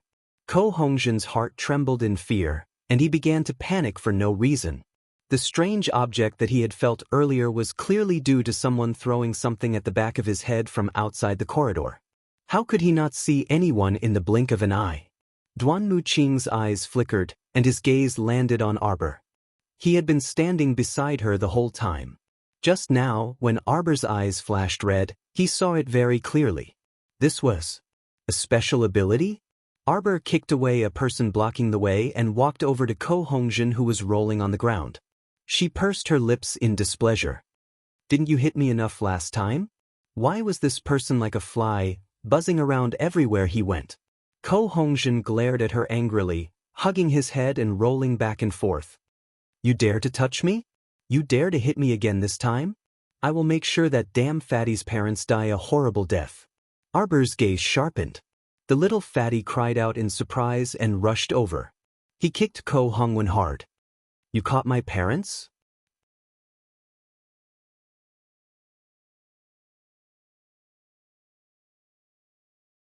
Chapter 1806. Thinking about how his parents, who had stayed in Xiaoping town for their entire lives, had fallen into Ko Hongjin's hands, and who knew what kind of torture they had gone through. Little fatty's heart was filled with anger. He picked up Ko Hongjin, who was lying on the ground, and without any explanation, slammed his fists into his mouth. Speak. Where did you take my parents? Ow, ah. Ko Hongjin didn't expect that he would be beaten up by the little fatty even though he had brought so many people to look for trouble. Your useless parents, I just need to torture them a little and they'll be dead. Ah, ow. As soon as Ko Hongjin finished speaking, he suddenly felt a silver needle drop into his arm. Instantly, he felt as if the pain in his entire body had been magnified countless times. From his blood vessels to his tiny pores, they were all screaming the word pain at him. Ko Hongjin couldn't help but roll back and forth on the ground. He was in so much pain. So much pain. Arbor looked coldly at the man who was rolling back and forth on the ground like a dead dog. He stepped forward and kicked him hard in the waist. Where are they? In our Ko family's dungeon. Little fatty didn't say anything else and rushed out of the door. A few teachers had just arrived at the door. They were stunned for a moment and asked, what happened? Previously, after they had taken the spirit tea, they had returned to their rooms to cultivate for a while. They wanted to take advantage of the spirit tea to cultivate for a while, but they didn't expect that in such a short time, something would happen again. Little fatty's parents have been detained in the dungeon by the Ko family.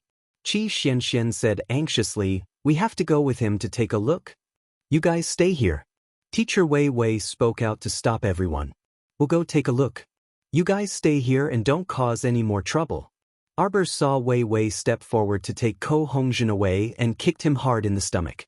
That guy opened his mouth in pain, but he only felt a chill in his throat, as if something had slipped down his throat. Ko Hongjin wasn't an idiot. He immediately knew that something was wrong. What kind of poison did Arbor give him? Ko Hongjin desperately wanted to vomit out the poison that he had swallowed. Unfortunately, the poison dissolved in his mouth. Even if he vomited until the middle of the night, he would not be able to get even half of it out. Wei Wei was stunned for a moment, but he didn't say anything. He picked up Ko Hongjin and chased after the little fatty with the other 4 mentors. As for the rest of the people who stayed in the room, they couldn't help but feel worried. With a teacher leading them to the Ko clan, it shouldn't be too dangerous, right? Qi Xianxian muttered. Everyone's expression was somewhat unsightly. They didn't expect that Ko Hongjin was such a stupid person. He captured Ko Hongwen's parents to threaten him? Originally, it was just a conflict between brothers. Now, it had escalated into a life-and-death feud. "Jojo, what did you feed Ko Hongjin just now?" "100 herbs carefree powder," Xiao Mu stated apathetically. "Poison?" The name didn't sound like a poison. Arbor shook his head. Everyone's expression was slightly stunned. They thought that in that kind of situation, Arbor would poison Ko Hongjin in a fit of anger. They didn't expect that he didn't. Duan Muqing raised his eyebrows slightly and asked softly, "What's the effect of the poison?" He didn't believe that Jojo would let Ko Hongjin off so easily after provoking him time and time again. You're tuning in to the Passion Pages YouTube channel. We're so grateful for your support, and don't forget to subscribe to join us on this incredible journey through captivating stories.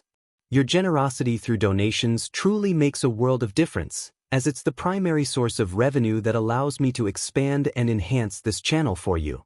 Thank you from the bottom of my heart for being a part of this adventure.